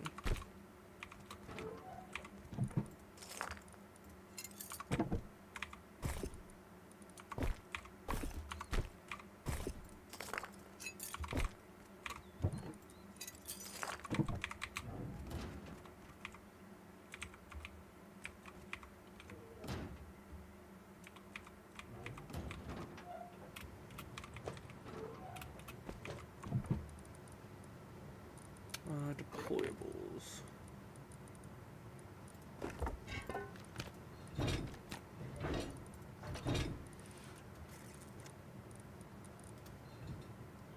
Oh shit, we do have a locker, so we can research that at some point. Yeah, man, of course. Peace out, bud.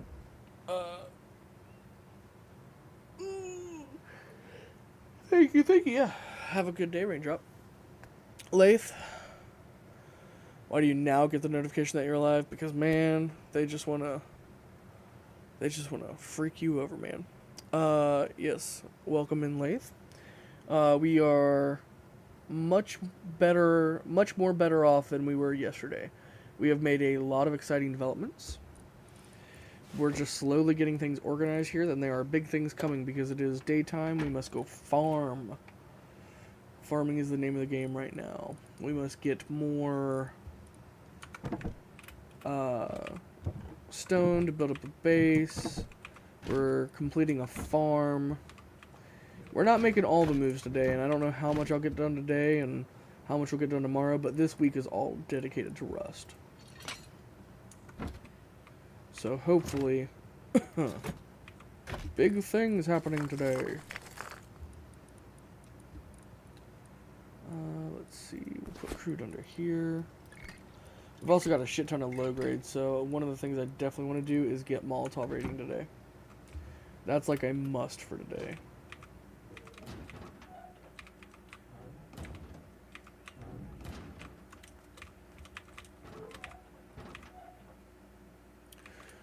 No, I only think you missed one. It was last week, and I just tried for like a 2-hour one kind of really early in the night. But it was more of like just checking in on the base. It wasn't like a full long-term stream or anything like that. So no big deal. 1 week per game. Yep. That's basically what I'm going to do. I mean, this might go longer just depending, like, if I actually do make progress. I'm assuming I'm going to be rated by the end of the week. Like, it's a monthly server. There's no shot that I last beyond this week, especially now that my base is built up. But that's kind of like how Rust goes. You know, you build anything beyond a 2x1, you're going to get rated. That's just kind of the name of the game, man. But, no, we are going to hopefully be able to do some exciting things this week. My main goal is to basically get the farm up and running.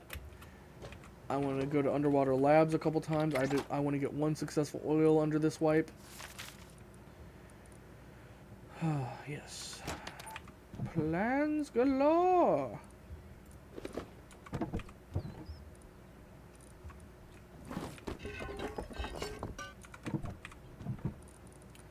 We have too many gosh dang deployables.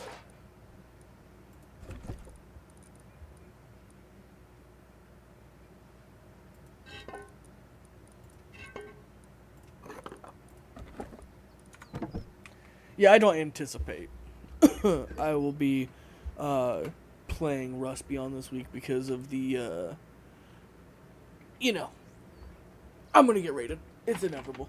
I've built, you know, too large to defend for my means. Then they're gonna bust in here and see two water pipes, and then they'll be like sniffing it all up, you know. No, this needs to go in the actual thing. Okay. Alright, I'm getting stir crazy, so we're gonna just dump the rest of this into a random box. And we're just gonna go explore for a second. We need to go farming for a little bit. Got 100 scrap. We need a little bit more scrap. And we need a little bit more stone. So let's go fix those, shall we? And while we do that, tell me, Lath, how has your week been? Do you think you're going to do a YouTube series, or are you just doing live streaming and VODs? You know, that's a good question. I'm not done doing video essays or, like, a series in general, but mainly it's going to be live streaming and clips. I think that's a good mix for now. I want to do more streaming content in general, because, you know, here's the thing. If you allow me to be an old man for a second. Live streaming is just more chill. You know, I don't have to be as high energy, and it doesn't require a lot of pressure. With a stream, it's a little bit different. And I don't, or not with a stream, but with a video. And I've been trying to make videos on other channels recently. It's just a lot of work. So right now, I think the name of our game is just to stream, clip, repeat. Like, I got a great clip out of one of the last streams. Called it Instant Karma. It did 1,200 views, shot up immediately, and then, you know, died off as many of my clips do, but that's fine. YouTube has this weird way of just giving me like a shit ton of views, and then it just, boop, caps, just stops, for no reason.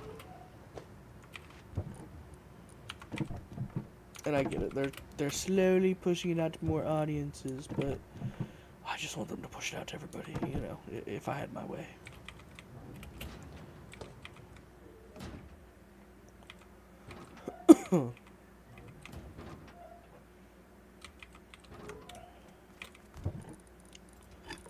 Alright, first thing we need to do. Where is my chainsaw? And I need a pick.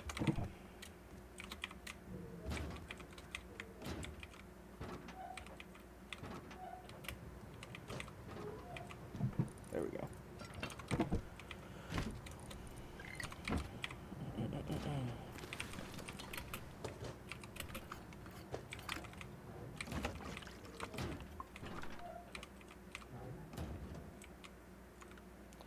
Also need another door on that thing.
We are clearing out this entire area. And we're not quitting until we're done.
Alright, that should be enough. Ooh, that should be a lot of wood for a while. Yeah, the first thing on the agenda today is to get a factory started. The second thing on the agenda today, go to Underwater Labs. The third thing on the agenda today, get scrap. And go raid. We want to raid that little base next to us. I want to raid a lot of the little bases around here, actually.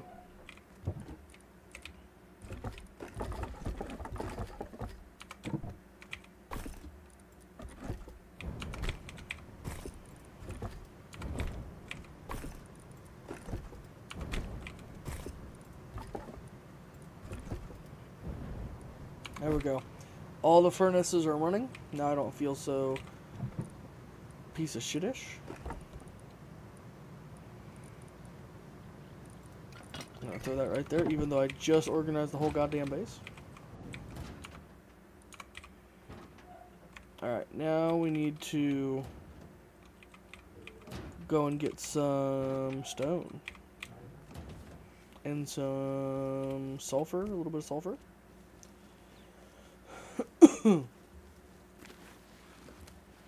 Let's see what we can find.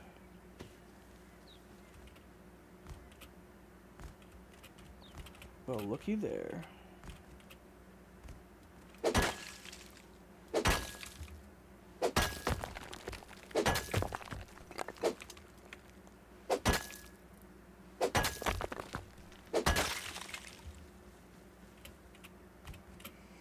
Yeah, I'm not sure what I want to stream next week.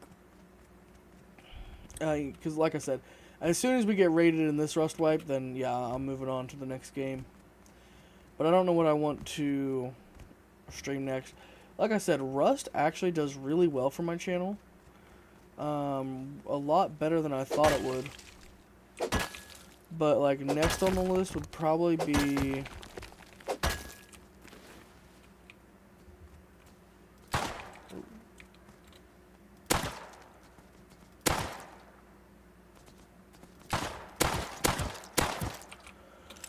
I don't know what would be next on the list. I really want to do more City Skylines. I really do want to play City Skylines 2, but I've heard so many bad things about it, and I've seen the mixed reviews. So it kind of just has to depend, like, if we do actually see that coming to fruition. It'll just depend.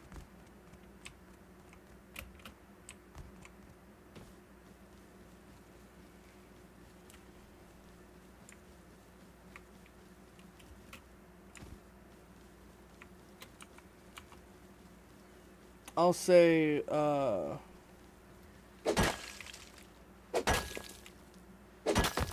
Terraria sounds like a good option, but I don't know if anybody would stream, you know, jump in to watch Terraria. I could be wrong. People could be into Terraria, but I don't think they are.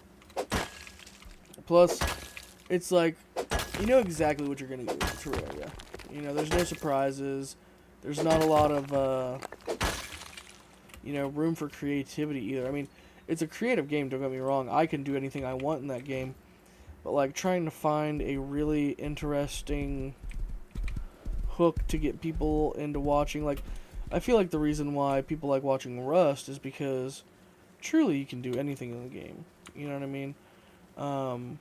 Yeah, I'm terrible, and ultimately I might be a little bit boring because of my skill level and me being terrible and all. But it's a game of freedom. It can always be something different. There's always a different map. There's always a different base. And I mean, I guess, you know, you can actually say that with Terraria too because of the random generation, but it's just not the same. There's not other players to influence it, but I mean, I guess you could do some multiplayer shenanigans, but I don't know about that. I wouldn't even know where to get started on all of that. Would be an interesting idea, though.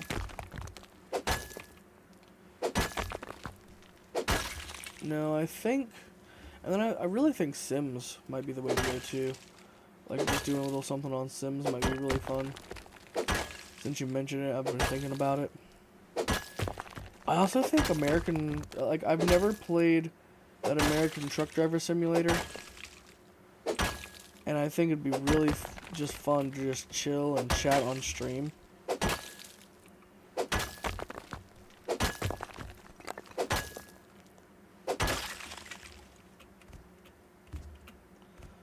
And honestly, if I'm being honest, Easy Delivery Co. is always a top contender for me right now. I still haven't finished the game, but I think I might just say... It was good for like a little test stream and just like kind of hopping into it. It's a really good, like, cozy, relaxing game, and it has, you know, a lot of advantages just being this chill little casual experience where I can talk to people while playing it. But I don't think it's that entertaining to watch. I also don't think... I don't think it's that entertaining to watch, but I also think that not a lot of people know about it.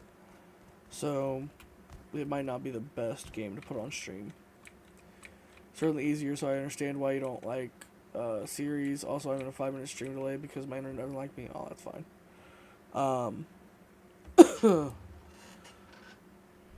I'm just talking here and rambling anyway, man. But... yeah, series is definitely harder. Especially just because you have to be on all the time. I mean, I guess that's the same way with streaming, but it's a different on. It's a lower energy on. That's why people like it, unless, you know, you're like watching the crazy people. And I'm not one of the crazy people, man. I'm just a chill guy who likes to do some video gaming things.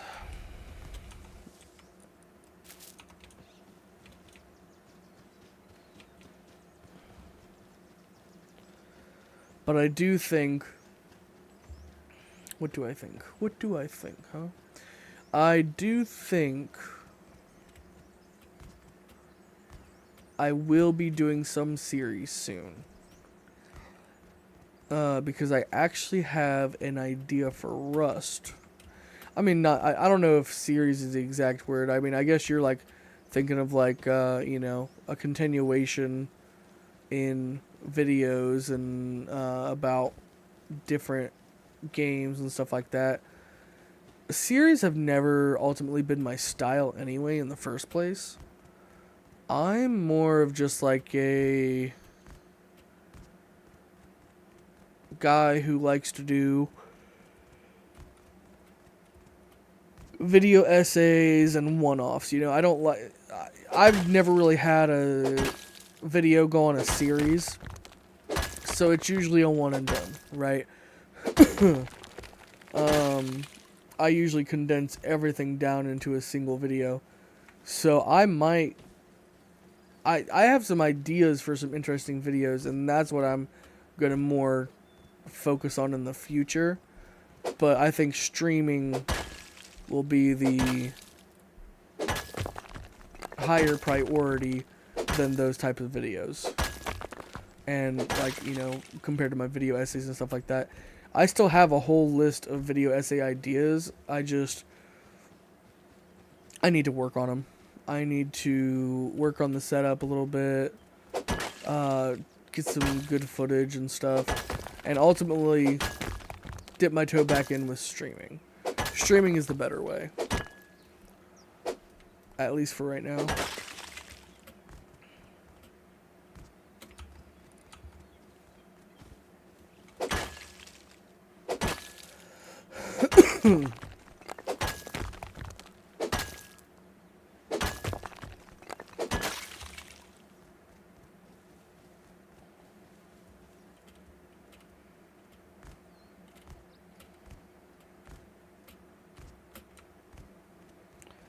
But I'm really excited to see where this Rust Wipe is going to take us, because it's been a while since I've had a base this good. And we're kind of out in the boonies. Not a lot of people fucking with us. I've only had a couple interactions with neighbors. So like, hopefully it just kind of remains quiet for a while we can build up our stuff.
Alright, I need some wood to finish up this top area, and a little bit of metal.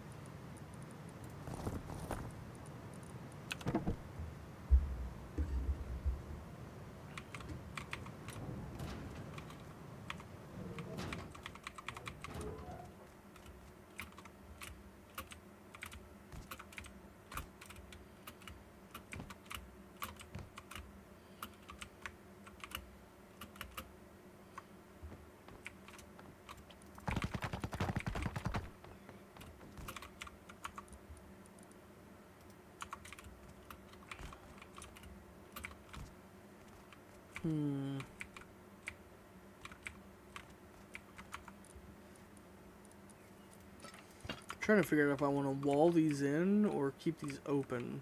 I don't know. I guess we don't have to decide right now, but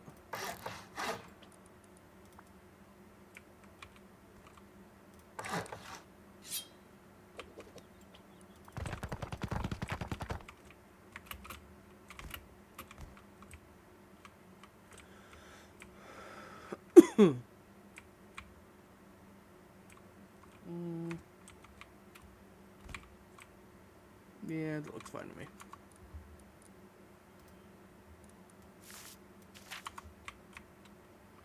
Kind of a weird little base, but I like it. It's got character, you guys.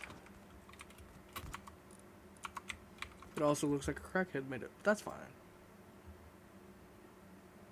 The precinct. I know, it does look interesting, and I do kind of like those games like that. We'll have to see though.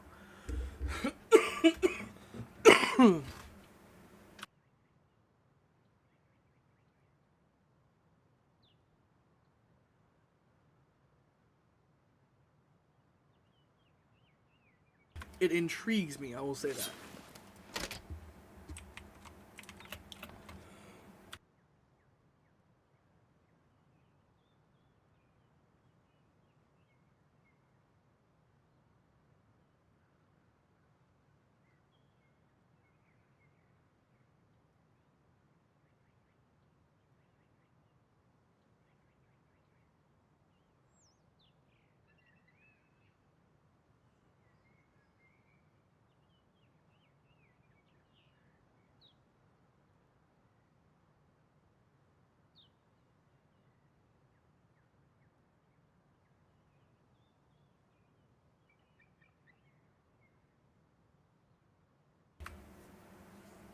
Yeah, I've heard that the modding wasn't that great with it. So, and that is definitely one thing that I would definitely like to be top notch on City Skylines, of course.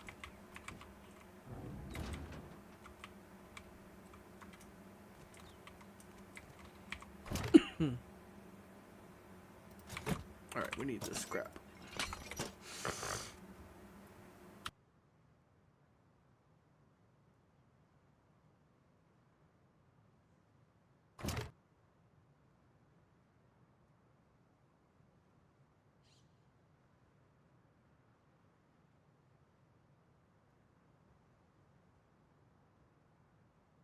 Sorry, I'm literally like dying off the microphone here.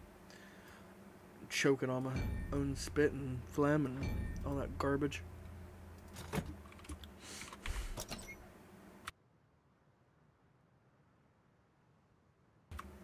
My nose is like absolutely raw from the shit that it's had to endure these last couple days.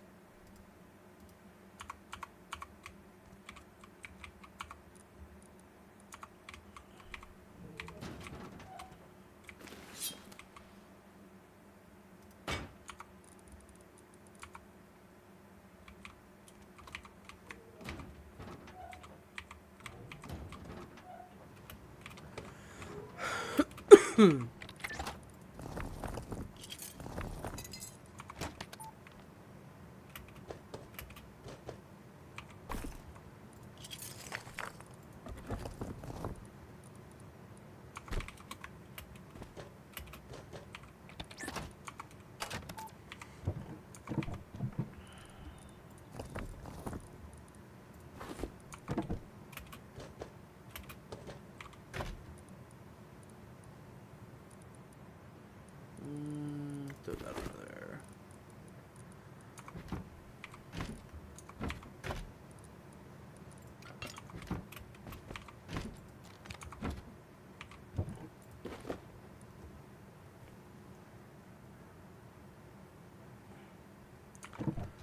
Alright, we are going to Underwater Labs, people. It has been long enough.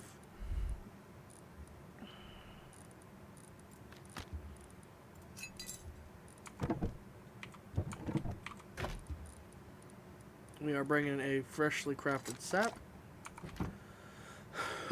Oh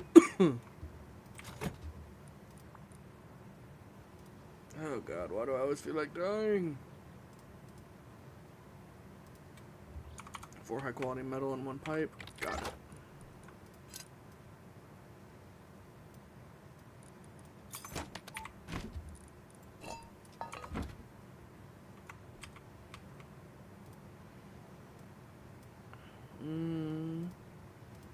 There we go.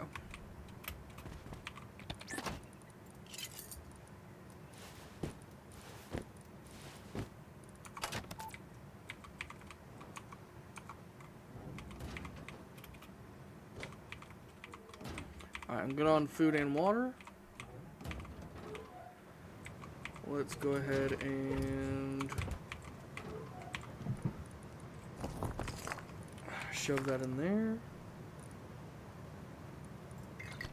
Take this gas with us.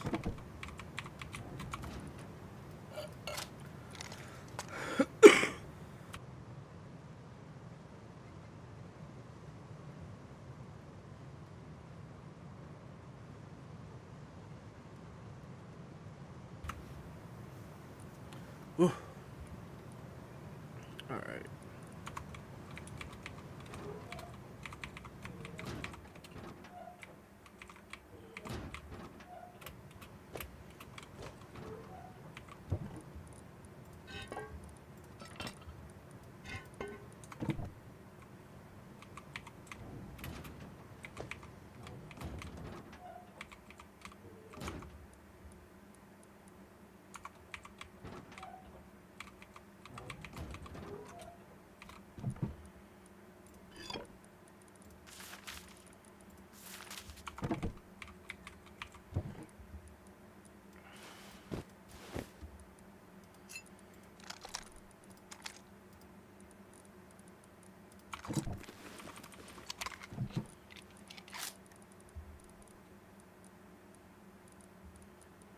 Alright, that should be enough. We'll shove this in here. Put that right there.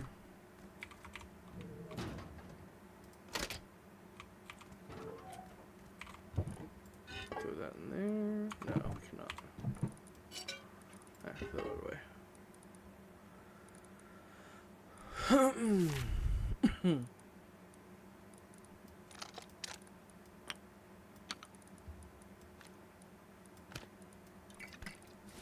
Alright. Let's throw this wood into a furnace.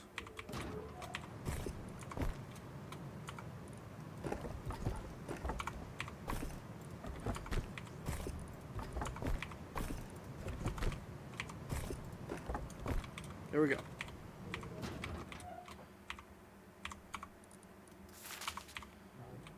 And we can go.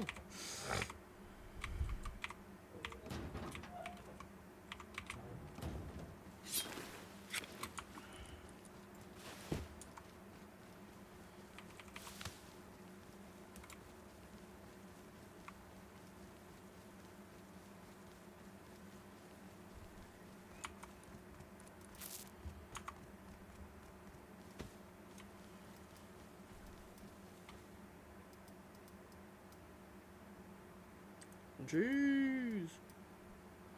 Damn, Missile Silo is balling.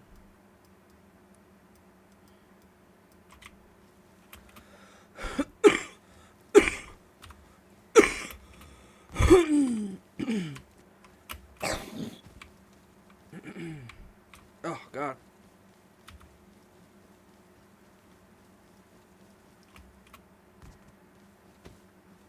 It's that feeling of having like 8 pounds of phlegm in your chest, man. I just wish I would stop being sick.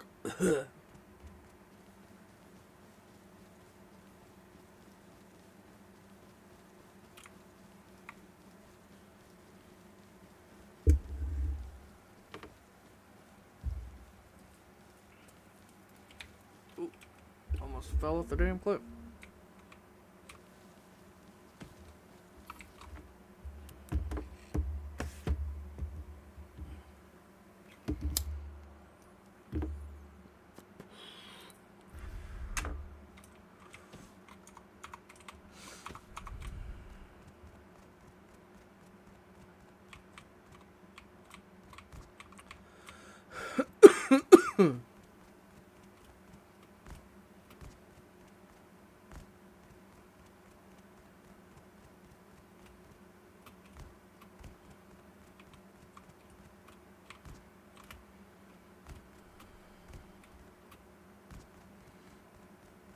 I saw a boat down here earlier, so shouldn't have to look too hard.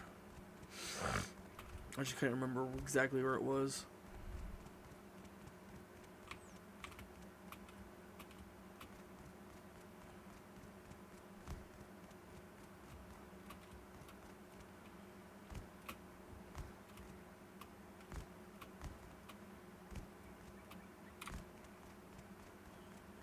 Oh shit, hold on. Let's go look at this real quick.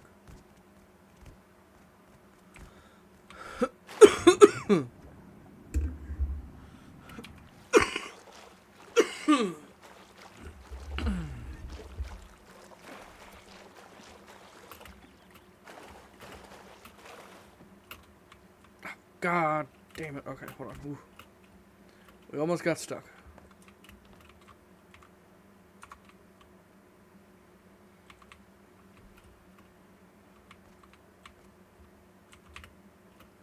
That was almost very bad, you guys.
Here we go.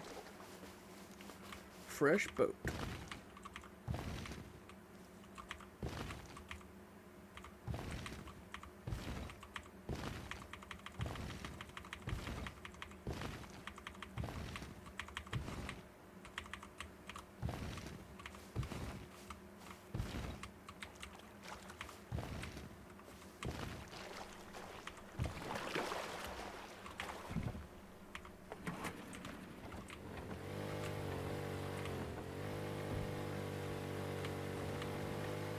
Alright, let's go, fellas. This will be the first time we're exploring this underwater labs.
Oh, you know what? I forgot about... Damn it. Well, now that we have the boat, it's not that big a deal, but I forgot the tank and flippers and stuff. So we'll just go back home and grab it real quick.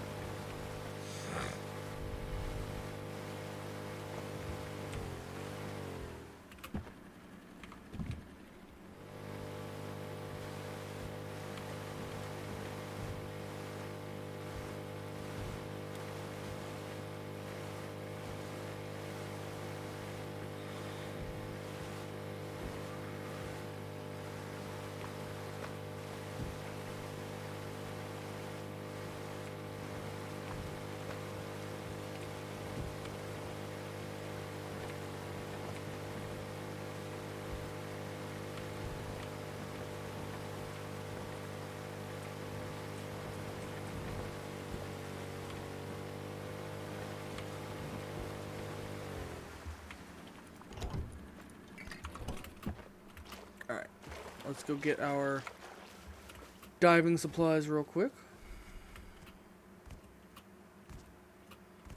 All that damn working. I mean, at least I didn't get all the way out there and then realize I forgot them. That would have been terrible.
Hello, Maze. I am playing Restoria Vanilla.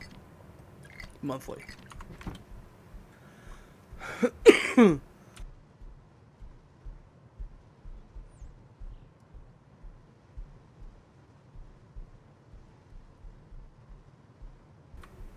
Alright. And we are about to go to Underwater Labs. Finally. It's about damn time, as I say.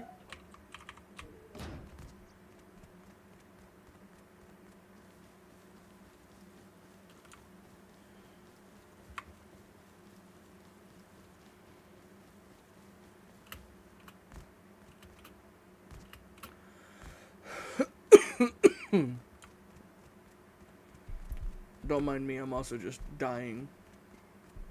You know, casually. It's fine. Everything fine.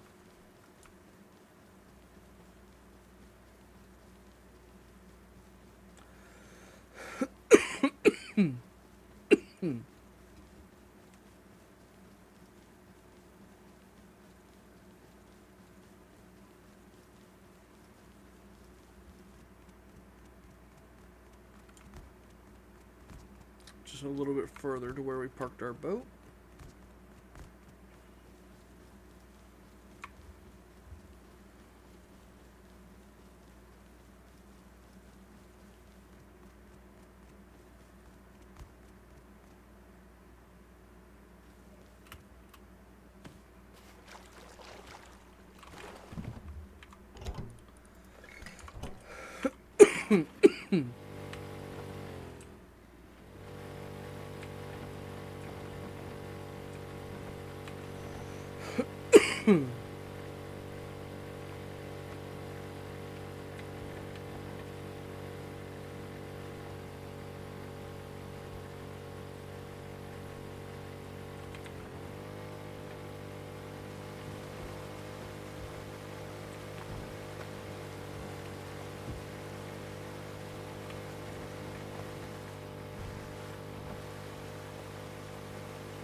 Alright.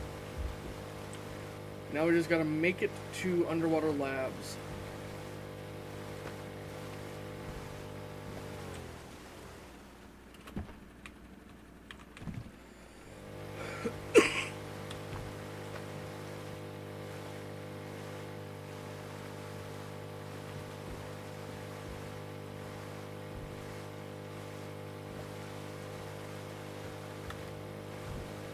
Sorry, I'm trying to mute when I cough and hack up and all that good stuff because of the freaking sickness. Sometimes my mute key doesn't work or I miss it, but you know, it is what it is. That oil rig feels closer than it usually does.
Fog's not too bad right now.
Alright, after we get the underwater labs part done today, we will also be focusing on a factory,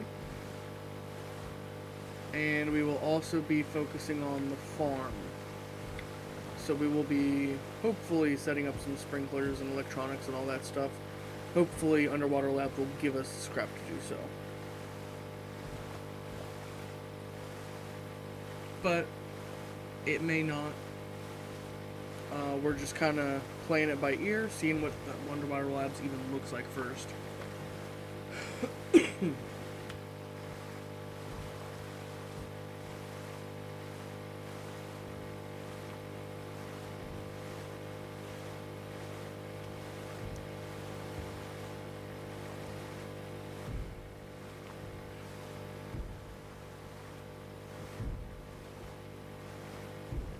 Damn. Something going on over there. And guns too, Jesus. Oh shit. Distracted me so much I almost came off the damn boat.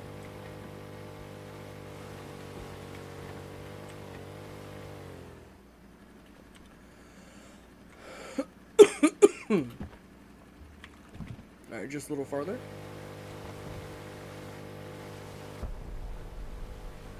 Damn. Raid going on, huh? Well, sorry, but we got our own thing to do right now.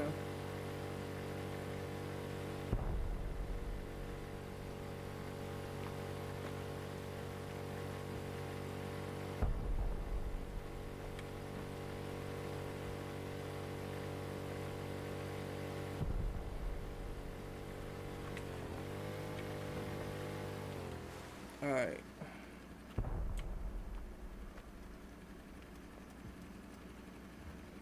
We are right on top of it. Perfect.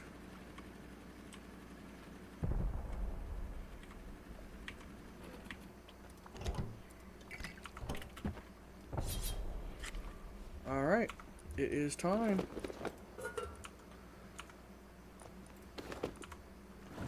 Good luck, Raiders.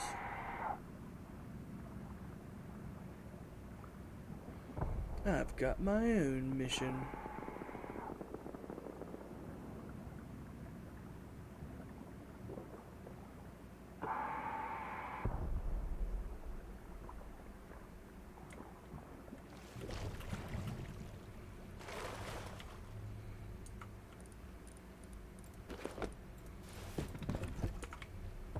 Alright, we made it in. Damn, you can hear that raid right next to us.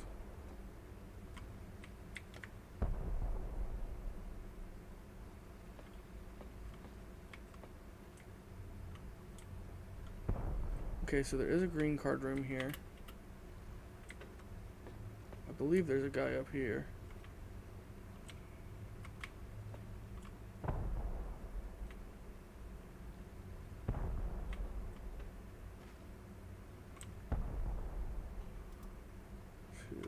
Okay.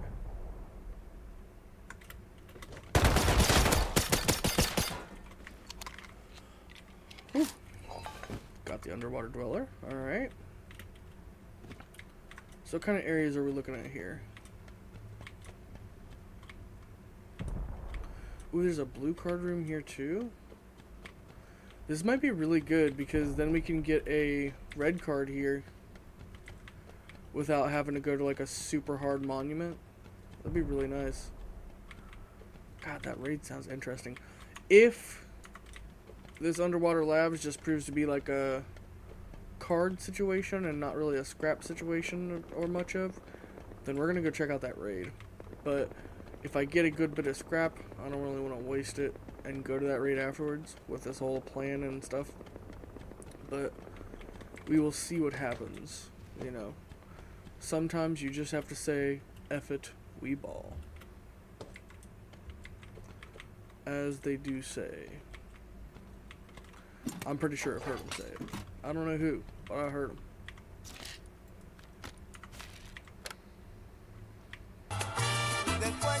Oh, Jesus Christ, that's some Mexican music.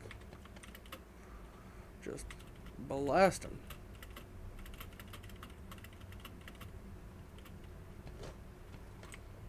Alright. So it seems like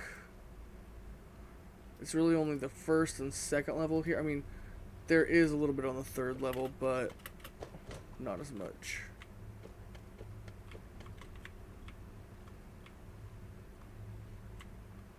Yeah, there's a lot of fuse areas around here. Yeah, this could be potentially really good if we bring cards next time.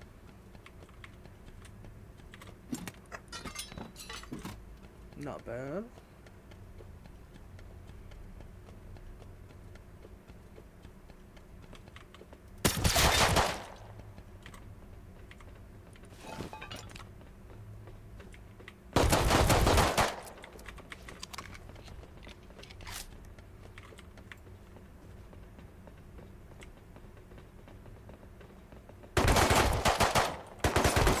Oh, gotta get out.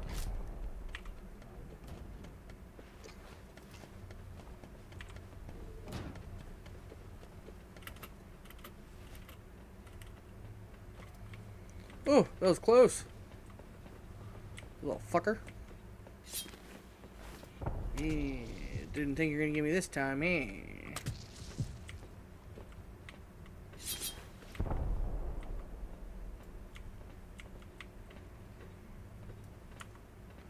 Grenade would be great right now.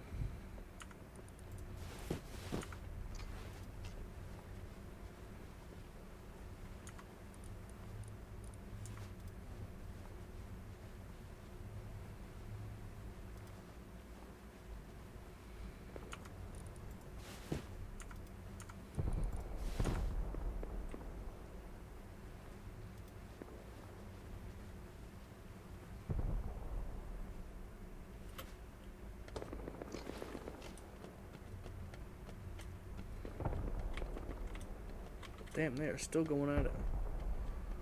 That must be a big raid.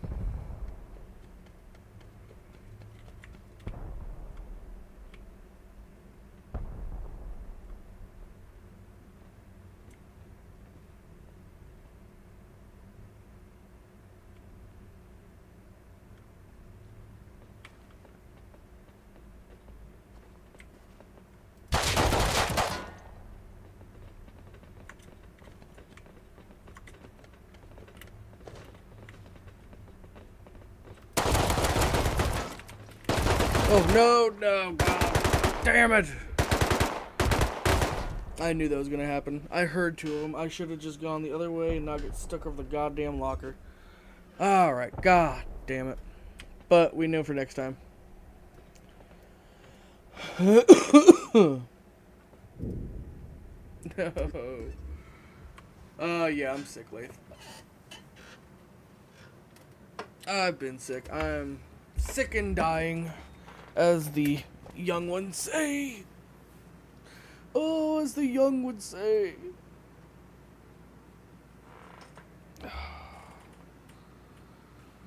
But yeah, I don't know what it is. Flu, general congestion, whatever. Whatever it is, it's not pleasant.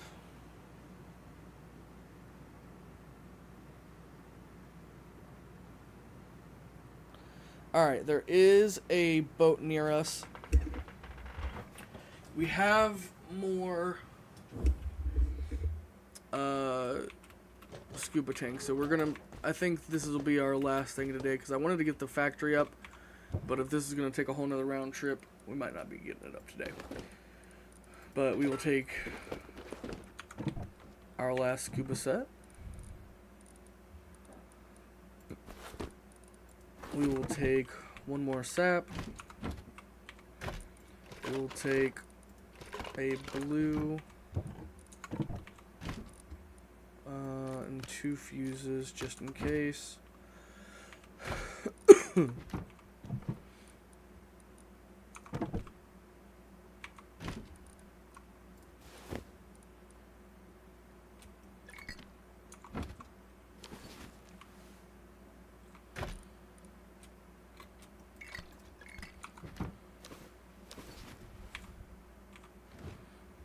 Alright.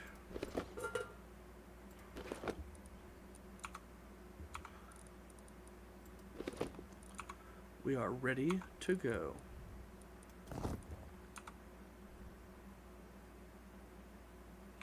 Oh yeah, I won't heal up beyond that. Okay, that's fine.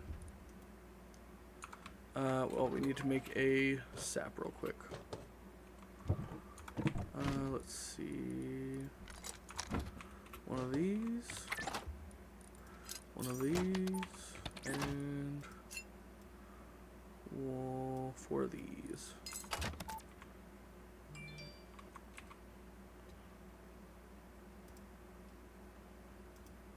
One metal pipe. That's right.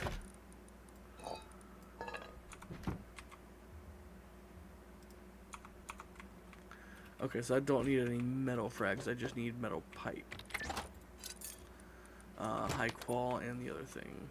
Okay.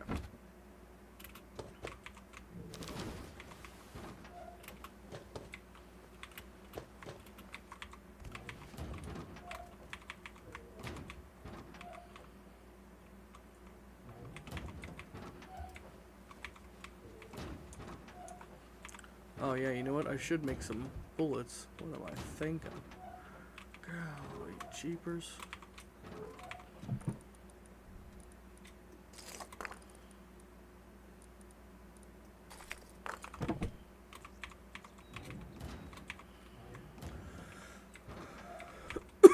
Just ready to run into the fray, willy-nilly, man. That's just me.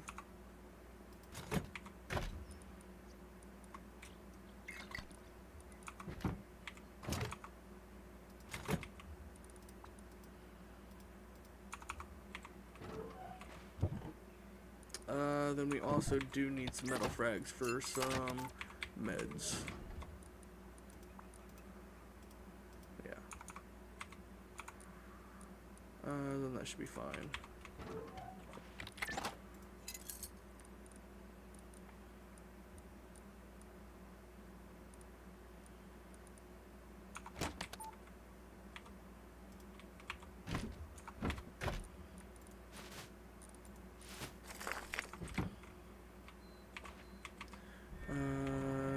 Bring this back out. Need to make bullets.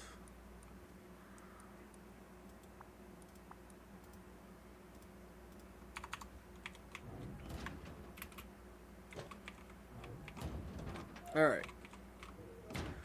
Now we are ready.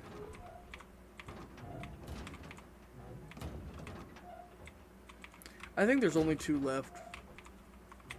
Not a big deal. Now we have cards. Now we know. Alright, Lath. You have a wonderful rest of your day, my friend. Thank you so much for tuning in and checking out. I appreciate you.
Oof.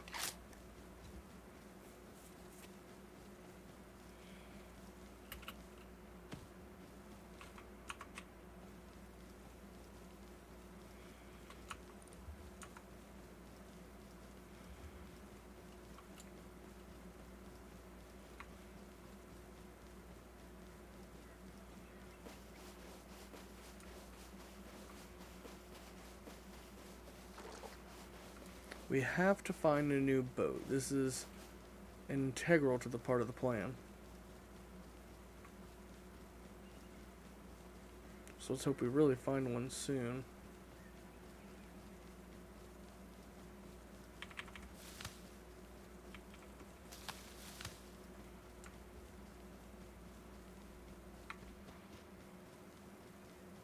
Oh, here we go. Would you look at that?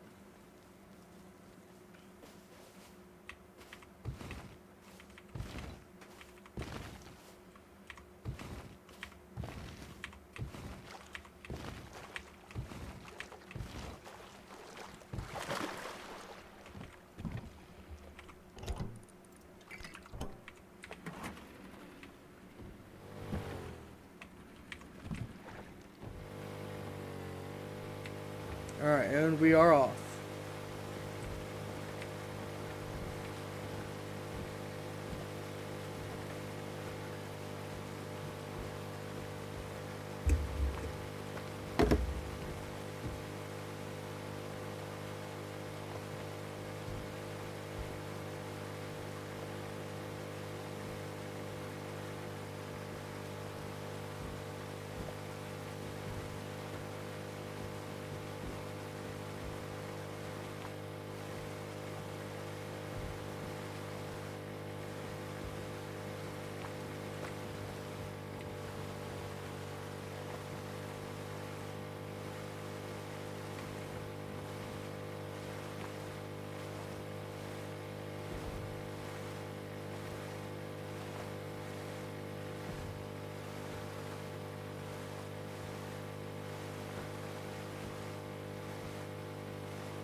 Alright, this is near where the explosions occurred, so we're definitely almost on top of it.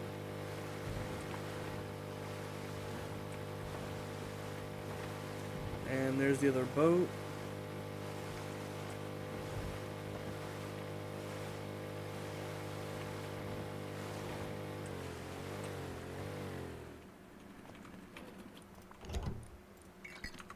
Alright, wish me luck. Ooh, which one should I go under?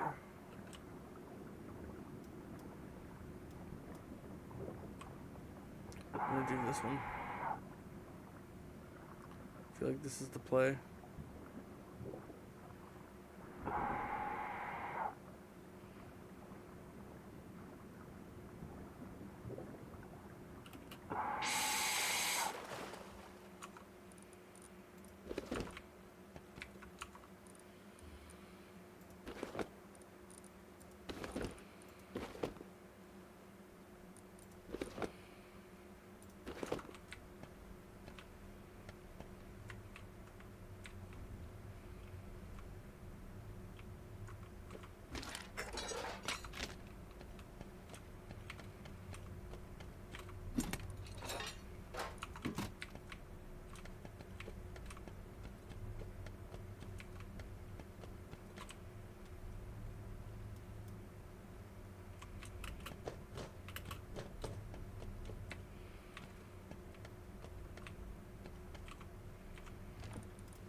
Perfect.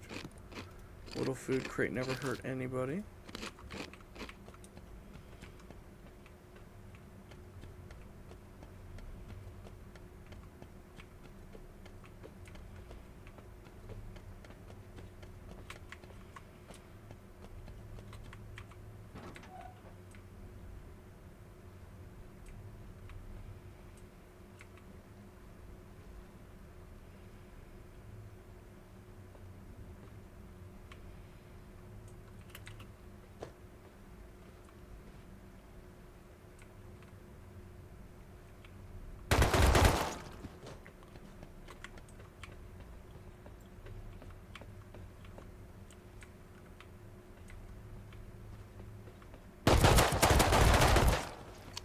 Oh, jeez.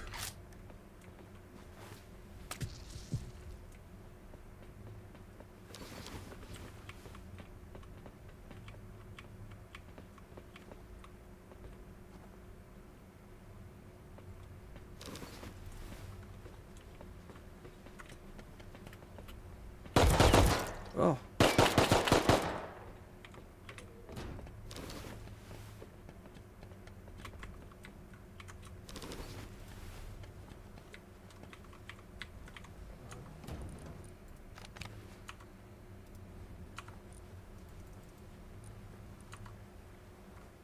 Alright, don't worry. We brought enough meds for an army.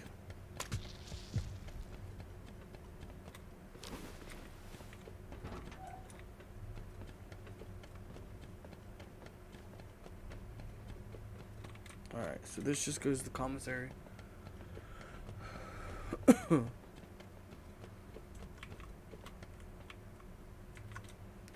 I don't know if they can get through here. I don't think they can.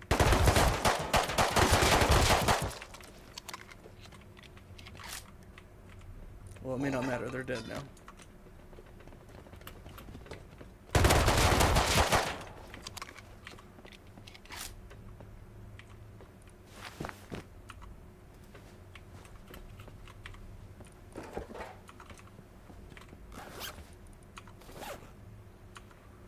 Alright, let's see. We don't need that.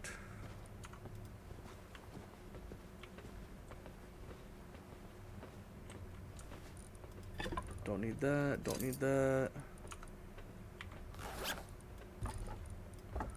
Alright, this can go on. This can go on.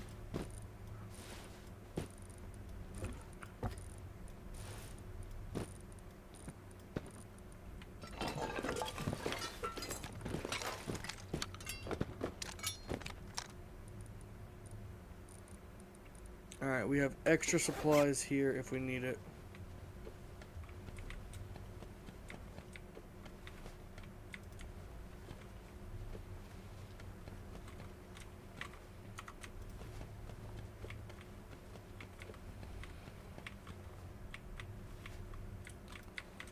Doesn't really seem like there's much down here. Let's try looking up the ladder.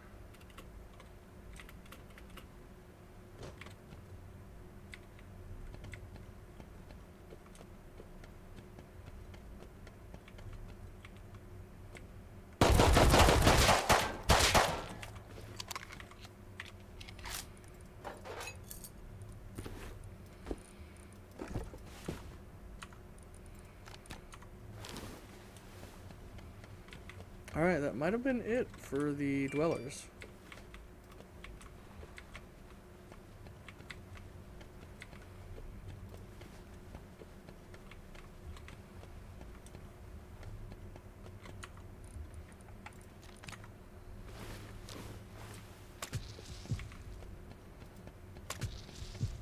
Alright, and it seems like everything card-wise is probably on the other side. So we don't have to really worry about this side at all, I don't think.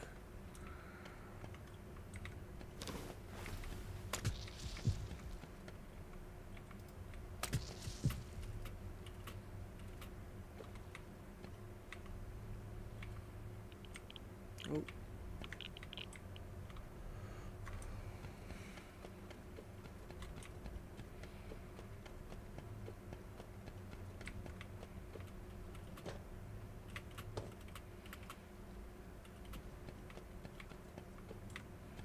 Oh, this is interesting. Just a ladder to nowhere.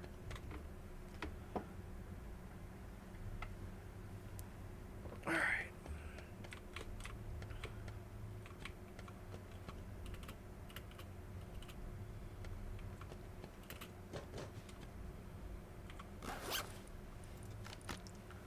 Grab that, grab that, grab that, grab that.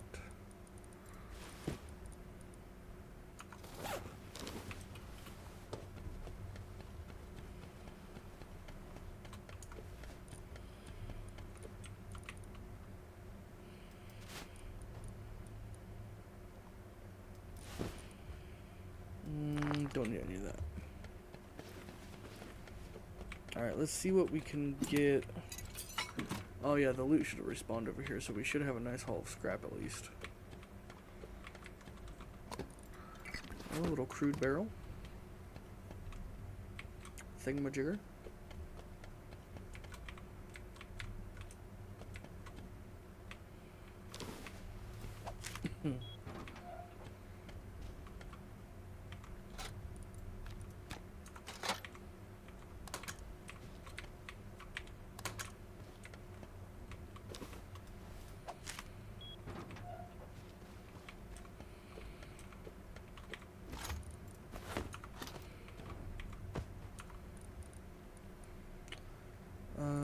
Let's see. Throw out the blades, throw out these, throw out these.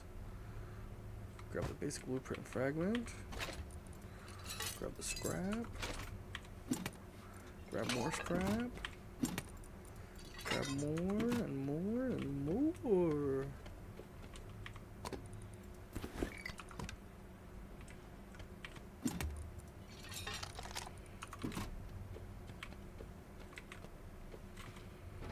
Okay, that is done. Now we grab our leftover fuse. And then we go up here. Let's see what's here.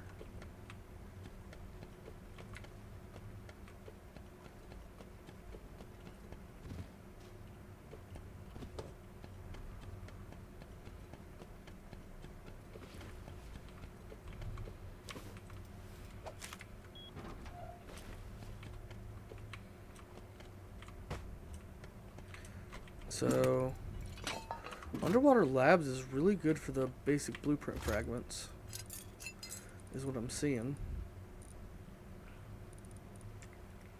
I don't really care about that ammo, to be honest. Don't really care about the pants, to be honest, either. Don't care about the light. Don't care about those.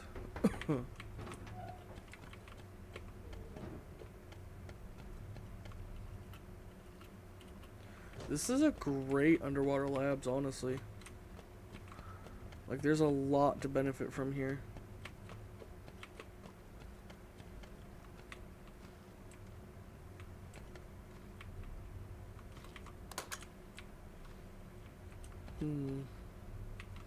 Oh.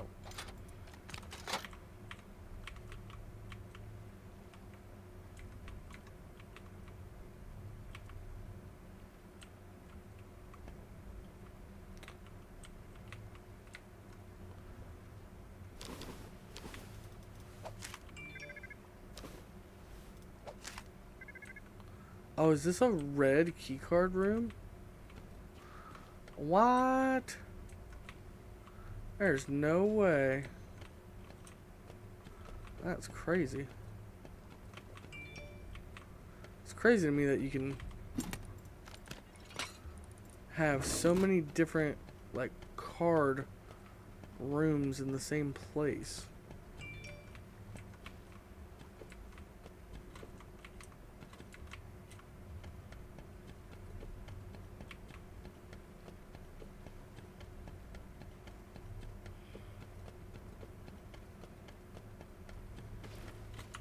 Honestly, I think that's good.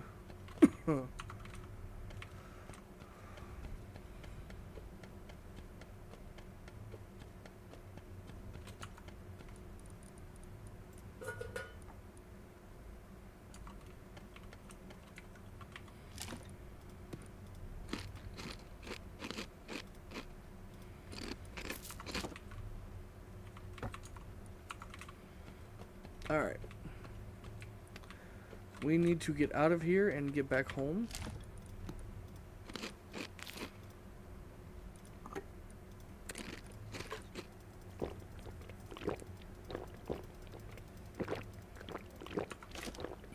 And we will call it a day here. Tomorrow we will work on the everything else.